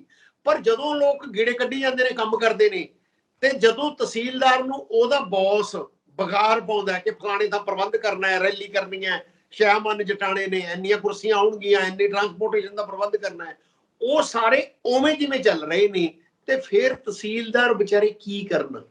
ਉਹ ਹੜਤਾਲ ਤੇ ਨਾ ਜਾਣ ਜਾਂ ਕੀ ਕਰਨ, ਜਾਂ ਪੁਲਿਸ ਅਫਸਰ ਕੀ ਕਰਨ? ਮੈਨੂੰ ਇਹ ਲੱਗਦਾ ਕਿ ਇਹ ਸਾਰੇ ਕਿਸੇ ਗੱਲਾਂ ਤੇ ਜਾਂ ਤਾਂ ਸਰਕਾਰ ਬੈਠ ਕੇ ਅਧਿਕਾਰੀਆਂ ਨਾਲ ਇਹ ਸਹਿਮਤੀ ਪ੍ਰਗਟ ਕਰੇ ਕਿ ਇਸ ਤਰ੍ਹਾਂ ਦੀ ਕੋਈ ਵਿਗਾੜ ਤੁਹਾਨੂੰ ਨਹੀਂ ਪਾਈ ਜਾਏਗੀ ਤੇ ਇਸ ਤਰ੍ਹਾਂ ਦਾ ਕੋਈ ਕੰਮ ਤੁਸੀਂ ਨਹੀਂ ਕਰਨਾ। ਜੇਕਰ ਤੁਹਾਡਾ ਬੌਸ ਜਾਂ ਕੋਈ ਤੁਹਾਡੇ ਤੇ ਏਦਾਂ ਦੀ ਵਿਗਾੜ ਪਾਉਂਦਾ ਹੈ, ਫਿਰ ਵੀ ਭਗਵੰਤ ਮਾਨ ਕਹਿਣ ਨਾ ਵੀ ਫਿਰ ਮੈਨੂੰ ਦੱਸੋ ਕਿ ਜੇਕਰ DC ਸਾਹਿਬ ਜਾਂ ਸੈਕਟਰੀ ਸਾਹਿਬ ਕਹਿੰਦੇ ਨੇ ਕਿ ਇੰਨੇ ਬੰਦੇ ਲੈ ਕੇ ਆਓ ਰੈਲੀ 'ਚ, ਇੱਥੇ ਇੰਨਾ ਸ਼ਾਮਾਨਾ ਲਿਆਓ, ਰੋਟੀ ਪਾਣੀ ਦਾ ਪ੍ਰਬੰਧ ਕਰੋ, ਜੇਕਰ DC ਸਾਹਿਬ ਏਦਾਂ ਕਹਿਣ ਫਿਰ ਮੈਨੂੰ ਦੱਸੋ। ਏਦਾਂ ਕਦੇ ਸਰਕਾਰ ਨਹੀਂ ਕਹਿੰਦੀ। ਸੋ ਇਸ ਕਰਕੇ ਇਹ ਸਾਰੇ, ਮੈਨੂੰ ਇਹ ਲੱਗ ਰਿਹਾ ਹੈ ਕਿ ਜਿਹੜਾ ਇਹ ਸਾਰਾ ਢਮਟਮਾ ਇਹਨਾਂ ਨੇ ਫੜਿਆ ਦਿਖਾਉਣ ਲਈ, ਵਿਧਾਨਕ ਤੌਰ ਤੇ ਕਿਸੇ MLA ਨੂੰ ਕੋਈ ਹੱਕ ਨਹੀਂ ਕਿ ਜਾ ਕੇ ਮਾਸਟਰ ਨੂੰ ਕਹੇ ਵੀ ਲਿਆ ਤੇਰਾ ਰਜਿਸਟਰ ਲਿਆ, ਚੈੱਕ ਕਰੀਏ। ਉਹ ਸੰਬੰਧਿਤ ਅਫਸਰਾਂ ਨੂੰ ਨਾਲ ਲੈ ਕੇ ਜਾਣ, DO ਨੂੰ ਚੈੱਕ ਕਰਨ। ਮਤਲਬ ਅਸਲ 'ਚ ਸਾਡੇ ਕੀ ਹੈ ਨਾ, ਜਿਹੜੀ ਸਾਡੀ ਵਿਧਾਨ ਪਾਲਿਕਾ ਹੈ, ਜੇ ਮੈਂ ਤੁਹਾਨੂੰ ਸਹੀ ਰੂਪ 'ਚ ਦੱਸਾਂ, ਵਿਧਾਨ ਪਾਲਿਕਾ ਦਾ ਕੰਮ ਹੁੰਦਾ ਕਾਨੂੰਨ ਬਣਾਉਣਾ। ਸਾਡੇ ਸਾਰੇ MLA ਐਗਜ਼ੀਕਿਊਟਿਵ ਬਣੇ ਬੈਠੇ ਨੇ, ਡੰਡਾ ਲੈ ਕੇ ਵੀ ਏਦਾਂ ਲੱਗ ਰਿਹਾ ਉਹਨਾਂ ਨੂੰ ਵੀ ਜਿਵੇਂ ਪਾਲਿਸੀ ਇੰਪਲੀਮੈਂਟ ਕਰਨਾ ਸਾਡਾ ਕੰਮ ਹੈ, ਜਦੋਂ ਕਿ ਕਾਨੂੰਨ ਨੂੰ ਇੰਪਲੀਮੈਂਟ ਕਰਨਾ ਐਗਜ਼ੀਕਿਊਟਿਵ ਦਾ ਕੰਮ ਹੈ। ਜਾਂ ਉਹ ਮਿਨਿਸਟਰ ਕਰ ਸਕਦੇ ਨੇ, ਐਮਐਲਏ ਐਗਜ਼ੀਕਿਊਟਿਵ ਦੇ ਵਿੱਚ ਨਹੀਂ ਆਉਂਦੇ, ਜਾਂ ਉਹ ਮਿਨਿਸਟਰ ਕਰ ਸਕਦੇ ਨੇ, ਜਾਂ ਉਹ ਜਿਹੜੀ ਜਿਹਨੂੰ ਅਸੀਂ ਪ੍ਰਸ਼ਾਸਨ ਕਹਿੰਦੇ ਆ ਆਫੀਸਰਸ ਦੇ ਥਰੂ ਹੋ ਸਕਦਾ ਹੈ। ਸੋ ਮੈਨੂੰ ਲੱਗਦਾ ਇਹ ਕਨਫਲਿਕਟ, ਮੈਨੂੰ ਕਦੇ ਕਦੇ ਇਹ ਲੱਗਦਾ ਕਿ ਇਹ ਸਾਰੇ ਐਮਐਲਏ ਦੀ ਬੁਖਲਾਹਟ ਹੈ। ਐਮਐਲਏ ਨੂੰ ਸਮਝ ਨਹੀਂ ਲੱਗ ਰਿਹਾ ਕਿ ਆਉਣ ਵਾਲੇ ਸਮੇਂ 'ਚ ਇਲੈਕਸ਼ਨ ਤਾਂ ਫੇਰ ਆ ਗਈ, ਪਾਰਲੀਮੈਂਟ ਦੀ ਇਲੈਕਸ਼ਨ 'ਚ ਫੇਰ ਸਾਰੇ ਐਮਐਲਏ ਦੇ ਡੰਡਾ ਫਿਰਨਾ ਹੈ ਕਿ ਆਪੋ ਆਪਦੇ ਹਲਕੇ 'ਚੋਂ, ਜਿਵੇਂ ਜਲੰਧਰ ਅਨਾਉਂਸ ਹੋਇਆ ਸੀ ਨਾ ਵੀ ਜਿਹੜੇ ਹਲਕੇ 'ਚੋਂ ਕੋਈ ਹਾਰ ਗਿਆ ਮੰਤਰੀ ਨਹੀਂ ਰਹੂਗਾ। ਪਰੰਤੂ ਜਦੋਂ ਸੰਗਰੂਰ ਦੀ ਇਲੈਕਸ਼ਨ ਮਾਨਯੋਗ ਵਿੱਤ ਮੰਤਰੀ ਦੇ ਹਲਕੇ 'ਚੋਂ ਹਾਰ ਜਾਂਦੀ ਹੈ, ਕੀ ਵਿੱਤ ਮੰਤਰੀ ਹਟਾਤਾ? ਜਦੋਂ ਸੰਗਰੂਰ ਦੀ ਇਲੈਕਸ਼ਨ ਬਰਨਾਲਾ ਹਲਕੇ ਤੋਂ ਮੰਤਰੀ ਦੇ ਹਲਕੇ 'ਚੋਂ ਪ੍ਰਭਾਵੀ ਰੂਪ 'ਚ ਬਹੁਤ ਅੱਛੀਆਂ ਵੋਟਾਂ ਨਹੀਂ ਮਿਲਦੀਆਂ, ਭਾਵੇਂ ਧੂਰੀ ਹਲਕੇ 'ਚੋਂ ਗੁਜ਼ਾਰੇ ਜੋਗੀਆਂ ਵੋਟਾਂ ਮਿਲ ਗਈਆਂ ਸੀ, ਕੀ ਉਹਨਾਂ ਨੂੰ ਹਟਾਇਆ ਗਿਆ? ਮਤਲਬ ਇਹ ਜਿਹੜੇ ਕ੍ਰਾਈਟੇਰੀਆ ਹੈ ਨਾ, ਇਹ ਦਬਾਅ ਹੈ ਜਿਹੜਾ, ਇਹ ਉਹਨਾਂ ਤੇ ਪ੍ਰੈਸ਼ਰ ਕੰਮ ਕਰਦਾ ਹੈ ਤੇ ਉਹਨਾਂ ਨੂੰ ਸਮਝ ਨਹੀਂ ਲੱਗਦੀ ਐਮਐਲਏ ਨੂੰ ਕਿ ਫਿਰ ਇਹ ਤੇ ਫੰਡ ਦੀ ਵੀ ਲੋੜ ਹੋਏਗੀ, ਪੈਸੇ ਦੀ ਵੀ ਲੋੜ ਹੋਏਗੀ, ਇਲੈਕਸ਼ਨ ਏਦਾਂ ਤਾਂ ਲੜੀਆਂ ਨਹੀਂ ਜਾਣੀਆਂ। ਫਿਰ ਉਹਨਾਂ ਨੂੰ ਇਸ ਤਰ੍ਹਾਂ ਦੇ ਹਰਬੇ ਵਰਤਣੇ ਪੈਂਦੇ ਨੇ ਕਿ ਇੰਡਸਟਰੀਅਲਿਸਟਾਂ ਨੂੰ ਨਾਲ ਲਿਜਾ ਕੇ ਆਫੀਸਰ ਨੂੰ ਮਿਲਾਉਣਾ ਪੈਂਦਾ ਹੈ। ਆਫੀਸਰ ਨੂੰ ਇਹ ਕਹਿਣਾ ਵੀ ਤੂੰ ਰਿਸ਼ਵਤ ਲੈਣੀ ਨਹੀਂ, ਤੇ ਕਿਸੇ ਨੇ ਹੋਰ ਰੂਪ 'ਚ ਸੰਸਾਧਨ ਨੇ ਜਿਹੜੇ ਉਹ ਪਾਰਟੀ ਕੋਲ ਆ ਜਾਂਦੇ ਨੇ, ਜਾਂ ਐਮਐਲਏ ਕੋਲ ਆ ਜਾਂਦੇ ਨੇ। ਫਿਰ ਅਫਸਰ ਨੂੰ ਲੱਗਦਾ ਵੀ ਮੈਂ ਇਹਦੀ ਗੱਲ ਕਿਉਂ ਸੁਣਾ। ਸੋ ਇਹ ਗੱਲਾਂ ਕੁਝ ਟੇਡੀਆਂ ਨੇ ਜਿਹਦੇ ਸੰਬੰਧੀ ਸਰਕਾਰ ਬਹੁਤ ਕਲੀਅਰ ਨਹੀਂ, ਉਹ ਸਿਸਟਮ ਨੂੰ ਬਦਲਣ ਦੇ ਰੂਪ ਵਿੱਚ ਆਪਣੇ ਆਪ ਨੂੰ ਪੇਸ਼ ਕਰਦੀ ਹੈ ਕਿ ਅਸੀਂ ਬਦਲਤਾ, ਪਰ ਸਿਸਟਮ ਹਲੇ ਬਦਲਿਆ ਨਹੀਂ ਹੈ। ਸਿਸਟਮ ਉਹੀ ਹੈ। ਹੁਣ ਵੀ ਜਿਹੜੀ ਇਲੈਕਸ਼ਨ ਲੜੀ ਜਾਏਗੀ ਉਹ ਤੇ ਉਨਾ ਹੀ ਖਰਚ ਆਏਗਾ ਤੇ ਆਮ ਆਦਮੀ ਪਾਰਟੀ ਨੂੰ ਵੀ ਉਨਾ ਹੀ ਸੰਸਾਧਨ ਚਾਹੀਦੇ ਹੋਣਗੇ। ਉਹਦੇ ਲਈ ਕੀ ਪ੍ਰਬੰਧ ਹੈ ਮੈਨੂੰ ਨਹੀਂ ਪਤਾ, ਇਹ ਦੱਸ ਸਕਦੇ ਨੇ ਵੱਧ। ਐਮਐਲਏ ਇਸ ਗੱਲੋਂ ਦੁਖੀ ਨੇ ਕਿ ਇੱਕ ਇਲੈਕਸ਼ਨ ਉਹਨਾਂ ਨੇ ਔਖੇ ਸੌਖੇ ਲੜ ਲਈ, ਧਾਰ ਸੁਧਾਰ ਫੜ ਕੇ 1 ਸਾਲ ਕੱਢ ਲਿਆ, ਪਰੰਤੂ ਉਹ ਸੰਸਾਧਨਾਂ ਦੀ ਜਿਹੜੀ ਭਰਪਾਈ ਹੈ ਉਹ ਕਿੱਥੋਂ ਕਰਨੀ ਹੈ? ਇਹ ਸਮੇਂ ਆਉਣ ਵਾਲੇ ਸਮੇਂ 'ਚ ਹੋਰ ਵੀ ਇਹ ਸਰਕਾਰ ਦੇ ਇਹੋ ਜਿਹੇ ਪ੍ਰੈਸ਼ਰ ਆਉਣਗੇ ਔਰ ਹੋਰ ਵੀ ਬੁਖਲਾਹਟਸ ਨੇ ਜਿਹੜੀਆਂ ਐਮਐਲਏ ਦੀਆਂ ਉਹ ਸਾਹਮਣੇ ਆਉਣਗੀਆਂ ਜੀ। ਰਣ ਸਿੰਘ ਜੀ, ਆਖਰੀ ਖਬਰ ਲਵਾਂਗੇ ਕਿ ਪੰਜਾਬ ਸਰਕਾਰ ਨੇ, ਸਿੱਖਿਆ ਮਹਿਕਮੇ ਨੇ ਬ੍ਰਿਟਿਸ਼ ਕਾਉਂਸਲ ਆਫ ਦੇ ਨਾਲ ਅੰਗਰੇਜ਼ੀ ਨੂੰ ਲੈ ਕੇ ਕਿ ਕਿੱਦਾਂ ਬੱਚੇ ਜਿਹੜੇ ਨੌਜਵਾਨ ਨੇ ਉਹਨਾਂ ਨੂੰ ਸਿਖਾਉਣੀ ਹੈ, ਇੰਗਲਿਸ਼ ਫॉर ਵਰਕ ਦਾ ਨਾਮ ਦੇ ਕੇ ਉਹ ਸ਼ੁਰੂਆਤ ਕੀਤੀ ਹੈ। ਖਾਸ ਗੱਲ ਇਹਦੇ ਵਿੱਚ ਮੈਨੂੰ ਇਹ ਲੱਗੀ ਕਿ ਕਹਿੰਦੇ ਨੇ ਕਿ ਸਰਕਾਰੀ ਕਾਲਜ ਦੇ 5000 ਜਿਹੜੇ ਵਿਦਿਆਰਥੀ ਨੇ ਉਹਨਾਂ ਤੋਂ ਅਸੀਂ ਸ਼ੁਰੂਆਤ ਕਰਨ ਜਾ ਰਹੇ ਹਾਂ। ਪਰ ਮੇਰੇ ਧਿਆਨ 'ਚ ਆਉਂਦਾ, ਤੁਹਾਡੇ ਵੀ ਹੈ, ਲੋਕ ਵੀ ਦੇਖਦੇ ਨੇ ਕਿ +2 ਤੋਂ ਬਾਅਦ ਕੋਈ ਬੱਚਾ ਇੱਥੇ ਕਿਸੇ ਕਾਲਜ 'ਚ ਦਾਖਲਾ ਨਹੀਂ ਲੈਂਦਾ। +2 ਦੇ ਨਾਲ ਜਾਂ ਉਦੋਂ ਪਹਿਲਾਂ ਜਾਂ ਉਦੋਂ ਬਾਅਦ ਇਹਦੇ ਵਿੱਚ ਵਿਚਾਲੇ ਜੇ ਉਹ ਭਾਵੇਂ BA ਦਾ ਪਹਿਲਾ ਈਅਰ ਹੀ ਕਰ ਲਿਓ, ਉਹਦੇ ਵਿੱਚ ਵਿਚਾਲੇ ਉਹ ਆਇਲਸ ਕਰਕੇ ਉਦੋਂ ਬਾਅਦ ਸਿੱਧਾ ਉਹ ਬਾਹਰ ਜਾਣ ਦੀ ਤਿਆਰੀ ਕਰਦਾ। ਤਾਂ ਅਸੀਂ ਕਿਹੜੇ ਬੱਚਿਆਂ ਨੂੰ ਇਹ ਆਇਲਸ ਸਿਖਾਉਣ ਦੀ ਗੱਲ ਕਰਦੇ ਆ ਜਾਂ ਮਤਲਬ ਕਿ ਇੰਗਲਿਸ਼ ਫॉर ਵਰਕ ਦੀ ਗੱਲ ਕਰਦੇ ਆ? ਹੋਣੀ ਚਾਹੀਦੀ ਹੈ ਦੇਖੋ ਬੱਚਿਆਂ ਨੂੰ, ਪਰ ਇਹ ਹੈ ਕਿ ਜ਼ਮੀਨੀ ਪੱਧਰ ਤੋਂ ਜਾਂ ਸਕੂਲੀ ਪੱਧਰ ਤੋਂ ਉਸ ਕਿਸਮ ਦੀ ਸਿੱਖਿਆ ਕਿਉਂ ਨਹੀਂ? ਇੱਥੇ ਇਹ ਵੀ ਸਵਾਲ ਉੱਠਦਾ ਕਿ ਪੰਜਾਬੀ 'ਚ ਸਾਡੇ ਬੱਚੇ ਉਨੇ ਪਰਪੱਕ ਨਹੀਂ ਹੈਗੇ ਕਈ ਥਾਵਾਂ ਦੇ ਉੱਤੇ ਕਿ ਅੰਗਰੇਜ਼ੀ ਦੀ ਅਸੀਂ ਗੱਲ ਕਰ ਰਹੇ ਹਾਂ, ਉਹਨੂੰ ਸਕੂਲੀ ਲੈਵਲ ਤੋਂ ਕਿਉਂ ਨਹੀਂ ਕੀਤਾ ਜਾਂਦਾ? ਫਿਰ ਅਧਿਆਪਕਾਂ ਵਾਲਾ ਵੀ ਸਵਾਲ ਨਾਲ ਤੁਰ ਰਿਹਾ ਕਿ ਤੁਸੀਂ ਅਧਿਆਪਕਾਂ ਦੀ ਵੋਟਾਂ ਦੀ ਵੈਰੀਫਿਕੇਸ਼ਨ ਤੇ ਡਿਊਟੀ ਲਾਤੀ, ਸੁਧਾਈ ਕਰਨੀ ਹੈ ਵੋਟਾਂ 'ਚ। ਪ੍ਰੈਸ਼ਰ ਬਣਿਆ ਤਾਂ ਕਹਿੰਦੇ 3 ਦਿਨ ਸਕੂਲ ਲਾਓ ਤੇ 3 ਦਿਨ ਸੁਧਾਈ ਵਾਲੇ ਪਾਸੇ ਤੁਰੋ। ਤੇ ਫਿਰ ਐਜੂਕੇਸ਼ਨ ਦਾ ਜਾਂ ਸਿੱਖਿਆ ਦੇ ਢਾਂਚੇ ਦਾ ਜਿੰਨਾ ਪਹਿਲਿਆਂ ਨੇ ਬੇੜਾ ਗਰਕ ਕੀਤਾ ਉਸੇ ਹਿਸਾਬ ਨਾਲ ਹੀ ਸਾਰਾ ਕੁਝ ਚੱਲ ਰਿਹਾ। ਫਿਰ ਸੁਧਾਰ ਦੀ ਉਮੀਦ ਕੀਤੀ ਹੈ? ਜਿਹੜੀ ਇਹ ਇਨਕਲਾਬ ਦੀ ਗੱਲ ਕਰਦੇ ਸੀ ਸਿੱਖਿਆ ਤੇ ਸਿਹਤ ਦੇ ਵਿੱਚ, ਇੱਥੇ ਸਿੱਖਿਆ ਕਿਸ ਪਾਸੇ ਨੂੰ ਜਾ ਰਹੀ ਹੈ? ਸੁਖਵਿੰਦਰ, ਗੱਲਾਂ ਕਰਨੀਆਂ ਬੜੀਆਂ ਸੌਖੀਆਂ ਨੇ, ਇਹ ਮਾੜਾ ਮੋਟਾ ਦਿੱਲੀ ਨਾਲ ਕੰਪੈਰੀਜ਼ਨ ਕਰੀ ਜਾਂਦੇ ਨੇ। ਆ ਥੋੜਾ ਚਿਰ ਪਹਿਲਾਂ, ਕੁਝ ਦਿਨ ਪਹਿਲਾਂ ਅੰਕੜੇ ਜਾਰੀ ਹੋਏ ਨੇ ਕਿ ਪੰਜਾਬ ਹੈ ਜਿਹੜਾ ਕਿਸੇ ਜ਼ਮਾਨੇ 'ਚ ਪਰ ਕੈਪੀਟਲ ਇਨਕਮ ਦੇ ਹਿਸਾਬ ਨਾਲ, ਐਵਰੇਜ ਔਸਤ ਇਨਕਮ ਹੈ ਜਿਹੜੀ, ਉਹਦੇ ਹਿਸਾਬ ਨਾਲ 1 ਨੰਬਰ ਤੇ ਹੁੰਦਾ ਸੀ 81 ਤੱਕ, 1981 ਤੱਕ, ਤੇ ਖਿਸਕਦਾ ਮੇਰਾ ਖਿਆਲ ਹੈ 15ਵੇਂ 16ਵੇਂ ਨੰਬਰ ਤੇ ਚਲਾ ਗਿਆ। ਤੇ ਕਰਜ਼ੇ ਦੇ ਵਿੱਚ ਪੰਜਾਬ ਉੱਪਰਲਿਆਂ 'ਚ ਹੈ ਜਿਹੜੀ ਸਟੇਟ ਤੇ। ਮਤਲਬ 2 ਗੱਲਾਂ ਹੋ ਗਈਆਂ, ਕਰਜ਼ਾ ਵੀ ਸਭ ਤੋਂ ਵੱਧ ਸਾਡੇ ਤੇ ਹੈ ਤੇ ਇਨਕਮ ਵੀ ਸਾਡੀ ਘਟ ਗਈ। ਇਹਦਾ ਮਤਲਬ ਉਹ ਕਰਜ਼ਾ ਮੁੜਨਾ ਨਹੀਂ। ਸਿੱਧੀ ਸਾਫ਼ ਗੱਲ ਇਹ ਹੈ ਨਾ, ਜੇ ਦੋਏ ਗੱਲਾਂ ਨੂੰ ਦੋਨੇ ਪਾਸੇ ਅਸੀਂ ਦੇਖਾਂਗੇ ਤਾਂ ਫਿਰ ਉਹ ਕਰਜ਼ਾ ਮੁੜਨਾ ਨਹੀਂ। ਇਹ ਜਿਹੜੇ ਗੱਲਾਂ ਨੇ, ਮਤਲਬ ਕੀ ਸਰਕਾਰ ਇਹ ਕਹਿ ਸਕਦੀ ਹੈ, ਇੰਨਾ ਹੀ ਬਿਆਨ ਦੇ ਦੇਵੇ ਸਰਕਾਰ ਕਿ ਅਸੀਂ ਸਾਰੇ ਸਕੂਲ ਅਧਿਆਪਕਾਂ ਦੀਆਂ, ਯੂਨੀਵਰਸਿਟੀ ਅਧਿਆਪਕਾਂ ਦੀਆਂ, ਕਾਲਜ ਅਧਿਆਪਕਾਂ ਦੀਆਂ ਜਿਹੜੀਆਂ ਤਨਖਾਹਾਂ ਨੇ ਉਹ ਤਨਖਾਹਾਂ ਸਮੇਂ ਸਿਰ ਦੇਵਾਂਗੇ। ਮੈਨੂੰ ਮਾਨਯੋਗ ਮੁੱਖ ਮੰਤਰੀ ਜੀ ਦਾ ਇੱਕ ਚੁਟਕਲਾ ਯਾਦ ਆਉਂਦਾ ਹੈ, ਜਿਹੜਾ ਜਦੋਂ ਉਹ ਕਮੇਟੀ ਕਰਦੇ ਸੀ ਉਦੋਂ ਉਹਨਾਂ ਨੇ ਚੁਟਕਲਾ ਸੁਣਾਇਆ ਸੀ, ਰਿਕਾਰਡ 'ਚ ਕਿਤੇ ਲੱਭ ਜੂਗਾ। ਉਹ ਟੀਚਰ ਦਾ ਰੋਲ ਕਰਦੇ ਆ ਤੇ ਉਹ ਪੜ੍ਹਾ ਰਹੇ ਹੁੰਦੇ ਆ ਵੀ CUP ਸੱਪ। ਨਾਲ ਵਾਲੇ ਵਿਅਕਤੀ ਨੇ ਕਿਹਾ ਵੀ CUP ਸੱਪ ਨਹੀਂ ਹੁੰਦਾ ਜੀ, ਇਹ ਤਾਂ ਕੱਪ ਹੁੰਦਾ। ਉਹ ਕਹਿੰਦੇ ਇੰਨੀ ਤਨਖਾਹ 'ਚ ਤਾਂ ਮੈਂ ਏਦਾਂ ਹੀ ਪੜਾਊਂਗਾ ਫਿਰ। ਸੋ ਇਸ ਕਰਕੇ ਇੱਥੋਂ ਸਿੱਖਣਾ ਚਾਹੀਦਾ। ਜਿੰਨੀ ਤਨਖਾਹ, ਮੈਨੂੰ ਦੱਸੋ, ਤੁਸੀਂ ਵੀ ਇਹ ਗੱਲ ਜਾਣਦੇ ਹੋਗੇ, ਨਿਗਾਹ ਮਾਰੋ ਸਰਕਾਰੀ ਕਾਲਜਾਂ 'ਚ, ਨਿਗਾਹ ਮਾਰੋ ਪ੍ਰਾਈਵੇਟ ਕਾਲਜਾਂ 'ਚ, ਜਿੰਨੇ ਟੀਚਰ ਨੇ 21,000 ਤੋਂ ਵੱਧ ਕਿਸੇ ਦੀ ਤਨਖਾਹ ਨਹੀਂ ਹੈਗੀ। ਤੇ ਅਡਹੌਕ ਤੇ ਈਵਨ ਮੈਂ ਯੂਨੀਵਰਸਿਟੀ 'ਚ ਵੀ ਦੇਖਿਆ, ਮਤਲਬ ਉਹ ਬੰਦਿਆਂ ਨੂੰ 10-10 ਸਾਲ ਹੋ ਗਏ ਅਡਹੌਕ ਤੇ ਚਲਦਿਆਂ ਨੂੰ, ਫਿਕਸ ਤੇ। ਨਾ ਉਹਨਾਂ ਦੀ ਇੰਟਰਵਿਊ ਹੋਣੀ ਹੈ, ਨਾ ਉਹਨਾਂ ਨੇ ਪੱਕੇ ਹੋਣਾ ਹੈ, ਤੇ ਨਹੀਂ ਪੱਕੇ ਹੋਣਾ ਨਾ ਉਹਨਾਂ ਦੀਆਂ ਪੈਨਸ਼ਨਾਂ ਲੱਗਣੀਆਂ। ਸਾਰੀ ਉਮਰ ਉਹਨਾਂ ਦੀ ਐ ਲੰਘ ਜਾਣੀ ਹੈ। ਤੇ ਜੇਕਰ ਇੰਨੇ ਰੁਪਈਆਂ ਦੇ ਵਿੱਚ, ਇੰਨੀ ਤਨਖਾਹ ਦੇ ਵਿੱਚ ਉਹਨਾਂ ਨੇ ਪੜਾਉਣਾ ਹੈ, ਮਤਲਬ ਮੈਂ ਇੱਕ ਟੀਚਰ ਨੂੰ ਮਿਲਿਆ, ਉਹ ਕਹਿੰਦੇ ਅਸੀਂ ਇੱਕ ਰੇਹੜੀ ਤੇ ਜੂਸ ਪੀਣ ਲੱਗੇ ਸੀ, ਥੋੜੀ ਅੱਛੀ ਰੇਹੜੀ ਸੀ ਉਹ। ਕਹਿੰਦੇ ਅਸੀਂ ਉਹਨੂੰ ਪੁੱਛਿਆ ਵੀ ਤੂੰ ਕਿੰਨੇ ਕੁ ਕਮਾ ਲੈਂਦਾ ਹੈ? ਉਹ ਕਹਿੰਦਾ ਵੀ ਮੈਂ ਲਗਭਗ 1.5 ਲੱਖ ਰੁਪਇਆ ਮਹੀਨੇ ਦਾ ਕਮਾਉਣਾ। ਕਹਿੰਦੇ ਅਸੀਂ ਕਿਹਾ ਤੂੰ ਪੜਿਆ ਹੋਇਆ ਕਿੰਨਾ ਹੈ? ਕਹਿੰਦਾ ਮੈਂ ਤਾਂ UP ਤੋਂ ਆਇਆ, ਮੈਂ ਤਾਂ ਪੜਿਆ ਨਹੀਂ। ਕਹਿੰਦੇ ਉਸ ਦਿਨ ਸਾਨੂੰ ਐਡੀ ਸ਼ਰਮ ਆਈ ਵੀ ਅਸੀਂ PhD ਕਾਹਦੇ ਲਈ ਕੀਤੀ ਹੈ, ਮਤਲਬ ਅਸੀਂ 21,000 ਰੁਪਇਆ ਲੈਂਦੇ ਹਾਂ ਤੇ ਇਹਦੀ ਇਨਕਮ ਸਾਡੇ ਨਾਲੋਂ ਵੱਧ ਹੈ। ਮੈਂ ਇੱਥੇ ਇਹ ਨਹੀਂ ਕਹਿੰਦਾ, ਹੋ ਸਕਦਾ ਉਹ ਵਿਚਾਰਾ ਮਿਹਨਤ ਵੱਧ ਕਰਦਾ ਹੋਵੇ, ਇਹ ਵੀ ਇੱਕ ਪੱਖ ਹੈ। ਜ਼ਰੂਰੀ ਨਹੀਂ ਹੈਗਾ ਕਿ ਆਪਾਂ ਇੰਨੀ ਉਹਨੂੰ ਕਹੀਏ। ਜਿਹੜਾ ਬੰਦਾ ਕਿਰਤ ਕਰਦਾ ਉਹ ਚੰਗੀ ਗੱਲ ਹੈ, ਕਿਰਤ ਕਰਕੇ ਜੇ ਪੈਸੇ ਕਮਾਉਂਦਾ, 10 ਦੀ ਕਮਾਈ ਹੈ ਉਹ, ਮੈਂ ਉਹਨੂੰ ਕੋਈ ਨਿੰਦਦਾ ਨਹੀਂ ਹੈਗਾ। ਪਰੰਤੂ ਮੈਂ ਇੱਥੇ ਇੱਕ ਗੱਲ ਇਹ ਕਹਿਣਾ ਚਾਹੁੰਦਾ ਕਿ ਇੰਨੀ ਕੁ ਤਨਖਾਹ 'ਚ ਫਿਰ ਤੁਸੀਂ ਆਸ ਕਰਦੇ ਹੋ ਵੀ ਉਹ ਇਹ ਵੀ ਕਰ ਦੇਣ, ਉਹ ਵੋਟਾਂ ਵੀ ਬਣਾ ਦੇਣ, ਉਹ ਮਰਦਮਸ਼ੁਮਾਰੀ ਵੀ ਉਹ ਕਰ ਦੇਣ, ਜਿੱਥੇ ਕਿਤੇ ਹੋਰ ਬੱਚੇ ਵੀ ਉੱਥੇ ਲੈ ਜਾਣ ਸਕੂਲਾਂ ਵਾਲੇ। ਭਾਵੇਂ ਹੁਣ ਕੋਰਟ ਕਰਕੇ, ਮਾਨਯੋਗ ਕੋਰਟਾਂ ਨੇ ਇਹ ਬੈਨ ਲਾਇਆ ਕਿ ਬੱਚੇ ਨਹੀਂ ਲੈ ਜਾਣੇ ਏਦਾਂ ਦੀਆਂ ਸਭਾਵਾਂ 'ਚ, ਤਾਂ ਰੁਕੀਆਂ, ਵਰਨਾ ਤਾਂ ਸਾਰੀਆਂ ਸਭਾਵਾਂ 'ਚ ਪਹਿਲਾਂ ਸਕੂਲਾਂ ਦੇ ਬੱਚੇ ਵੀ ਜਾਂਦੇ ਸੀ। ਸੋ ਇਸ ਕਰਕੇ ਕਹਿ ਦੇਣਾ ਕਿ ਅਸੀਂ ਸੁਧਾਰ ਕਰਾਂਗੇ ਛੋਟੀ ਛੋਟੀ ਗੱਲ ਤੇ। ਜਦੋਂ ਤੁਸੀਂ ਬੱਚਿਆਂ ਦੇ ਹੁਣ ਇੰਨਾ ਬੋਝ ਹੈ, ਮੰਨ ਲਓ ਤੁਹਾਡੇ 7-8 ਸਬਜੈਕਟ ਨੇ, ਜਦੋਂ ਤੁਸੀਂ ਫਿਰ ਕਹਿੰਦੇ ਹੋ ਕਿ ਅਸੀਂ ਅੰਗਰੇਜ਼ੀ ਤੇ ਹੁਣ ਸਪੈਸ਼ਲ ਬੋਝ ਦੇਵਾਂਗੇ, ਆਪਾਂ 8-8 ਜਮਾਤਾਂ ਜਿਹੜੀਆਂ ਕਹਿੰਦੇ ਆ ਨਾ, ਨੰਬਰ ਆਫ ਸਬਜੈਕਟਸ ਨੇ, ਉਹਨਾਂ ਤੇ ਬੋਝ ਹੈ। ਫਿਰ ਉੱਥੇ ਦਲੀਲ ਇਹ ਆਉਂਦੀ ਹੈ ਕਿ ਜਦੋਂ ਨਵਾਂ ਸਬਜੈਕਟ ਫਸਾਉਣਾ ਹੈ ਅੰਗਰੇਜ਼ੀ ਤੇ, ਆਪਾਂ ਲਾਵਾਂਗੇ ਵੀ ਕਿਸੇ ਤੇ ਕੱਟ ਲਾ ਦਿਓ। ਫਿਰ ਇਹ ਦਲੀਲ ਆ ਜਾਂਦੀ ਹੈ ਵੀ ਸੌਖਾ ਜਿਹਾ ਸਬਜੈਕਟ ਹੈ, ਪੰਜਾਬੀ ਤੇ ਕੱਟ ਲਾ ਦਿਓ।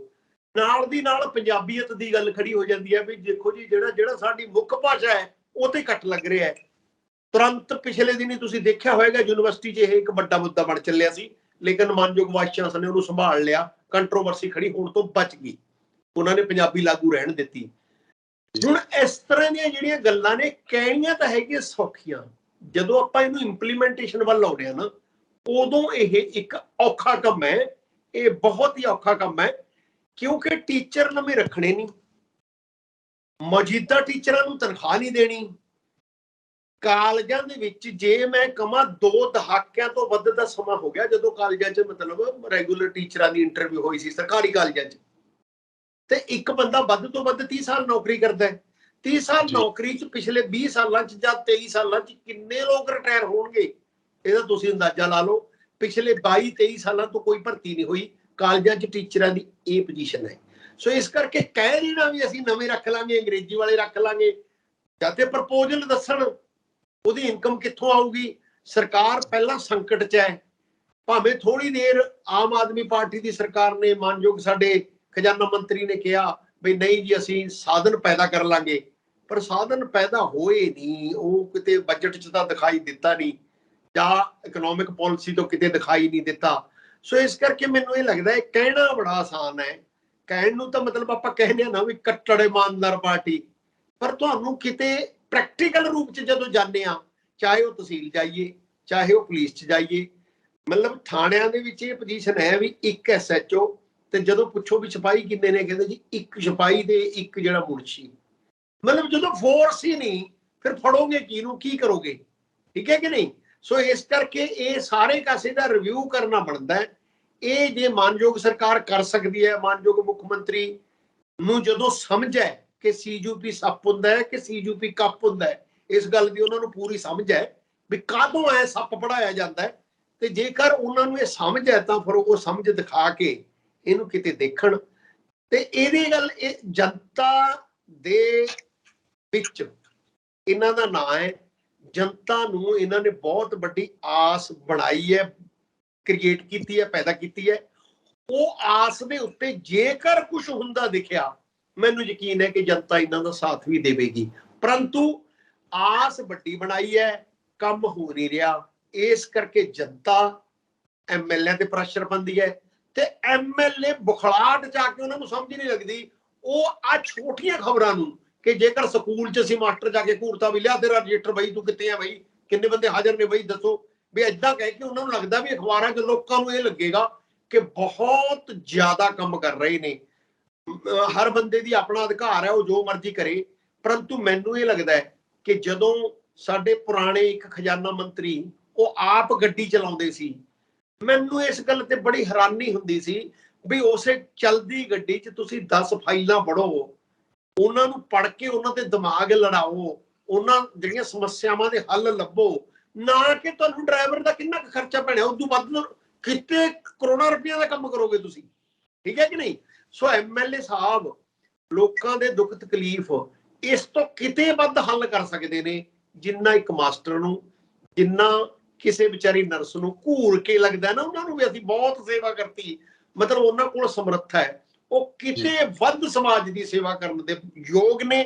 ਉਹਨਾਂ ਕੋਲੇ ਸਾਧਨ ਨੇ, ਉਹਨਾਂ ਕੋਲੇ ਤਾਕਤ ਹੈ। ਪਰੰਤੂ ਸਿਰਫ ਫੋਕੀ ਸ਼ੌਹਰਤ ਲਈ ਕਿਸੇ ਤਹਿਸੀਲਦਾਰ ਦੀ ਰਜਿਸਟਰੀ ਚੱਕ ਲਈ, ਕਿਸੇ ਸਕੂਲ ਮਾਸਟਰ ਦਾ ਰਜਿਸਟਰ ਮੰਗਾ ਲਿਆ, ਕਿਸੇ ਸਰਕਾਰੀ ਡਾਕਟਰ ਨੂੰ ਘੂਰਤਾ, ਇਹ ਕੋਈ ਬਹੁਤ ਵੱਡੇ ਵਿਕਾਸ ਦੇ ਕੰਮ ਨਹੀਂ। ਮੈਨੂੰ ਲੱਗਦਾ ਜੇ ਉਹਨਾਂ ਨੂੰ ਸੰਸਾਧਨ ਉਪਲਬਧ ਕਰਾ ਦਿੱਤੇ ਜਾਣ, ਉਹ ਸਾਰੇ ਕੰਮ ਕਰਨਗੇ। 1-2% ਲੋਕ ਜੇ ਨਹੀਂ ਵੀ ਕੰਮ ਕਰਨਗੇ, ਜਿਹੜੇ 99% ਕਰਨਗੇ ਨਾ, ਉਹ ਉਸ ਤੋਂ ਕਈ ਗੁਣਾ ਜ਼ਿਆਦਾ ਕੰਮ ਕਰ ਦੇਣਗੇ। ਮੇਰਾ ਇਹ ਵਿਚਾਰ ਹੈ ਜੀ। ਸ਼ੁਕਰੀਆ ਪ੍ਰੋਫੈਸਰ ਸਾਹਿਬ, ਧੰਨਵਾਦ ਤੁਹਾਡਾ। ਥੈਂਕ ਯੂ ਜੀ, ਥੈਂਕ ਯੂ।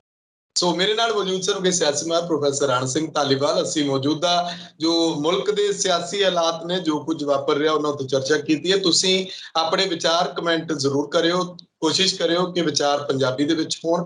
ਅਸੀਂ ਉਹਨਾਂ ਨੂੰ ਪੜ੍ਹ ਕੇ ਗਾਂ ਪ੍ਰੋਗਰਾਮਾਂ ਦੇ ਵਿੱਚ ਜਿਹੜਾ ਉਹ ਲੈ ਕੇ ਆਵਾਂਗੇ। ਨਾਲੋਂ ਨਾਲ ਮੈਨੂੰ ਇਜਾਜ਼ਤ ਦਿਓ। ਧੰਨਵਾਦ।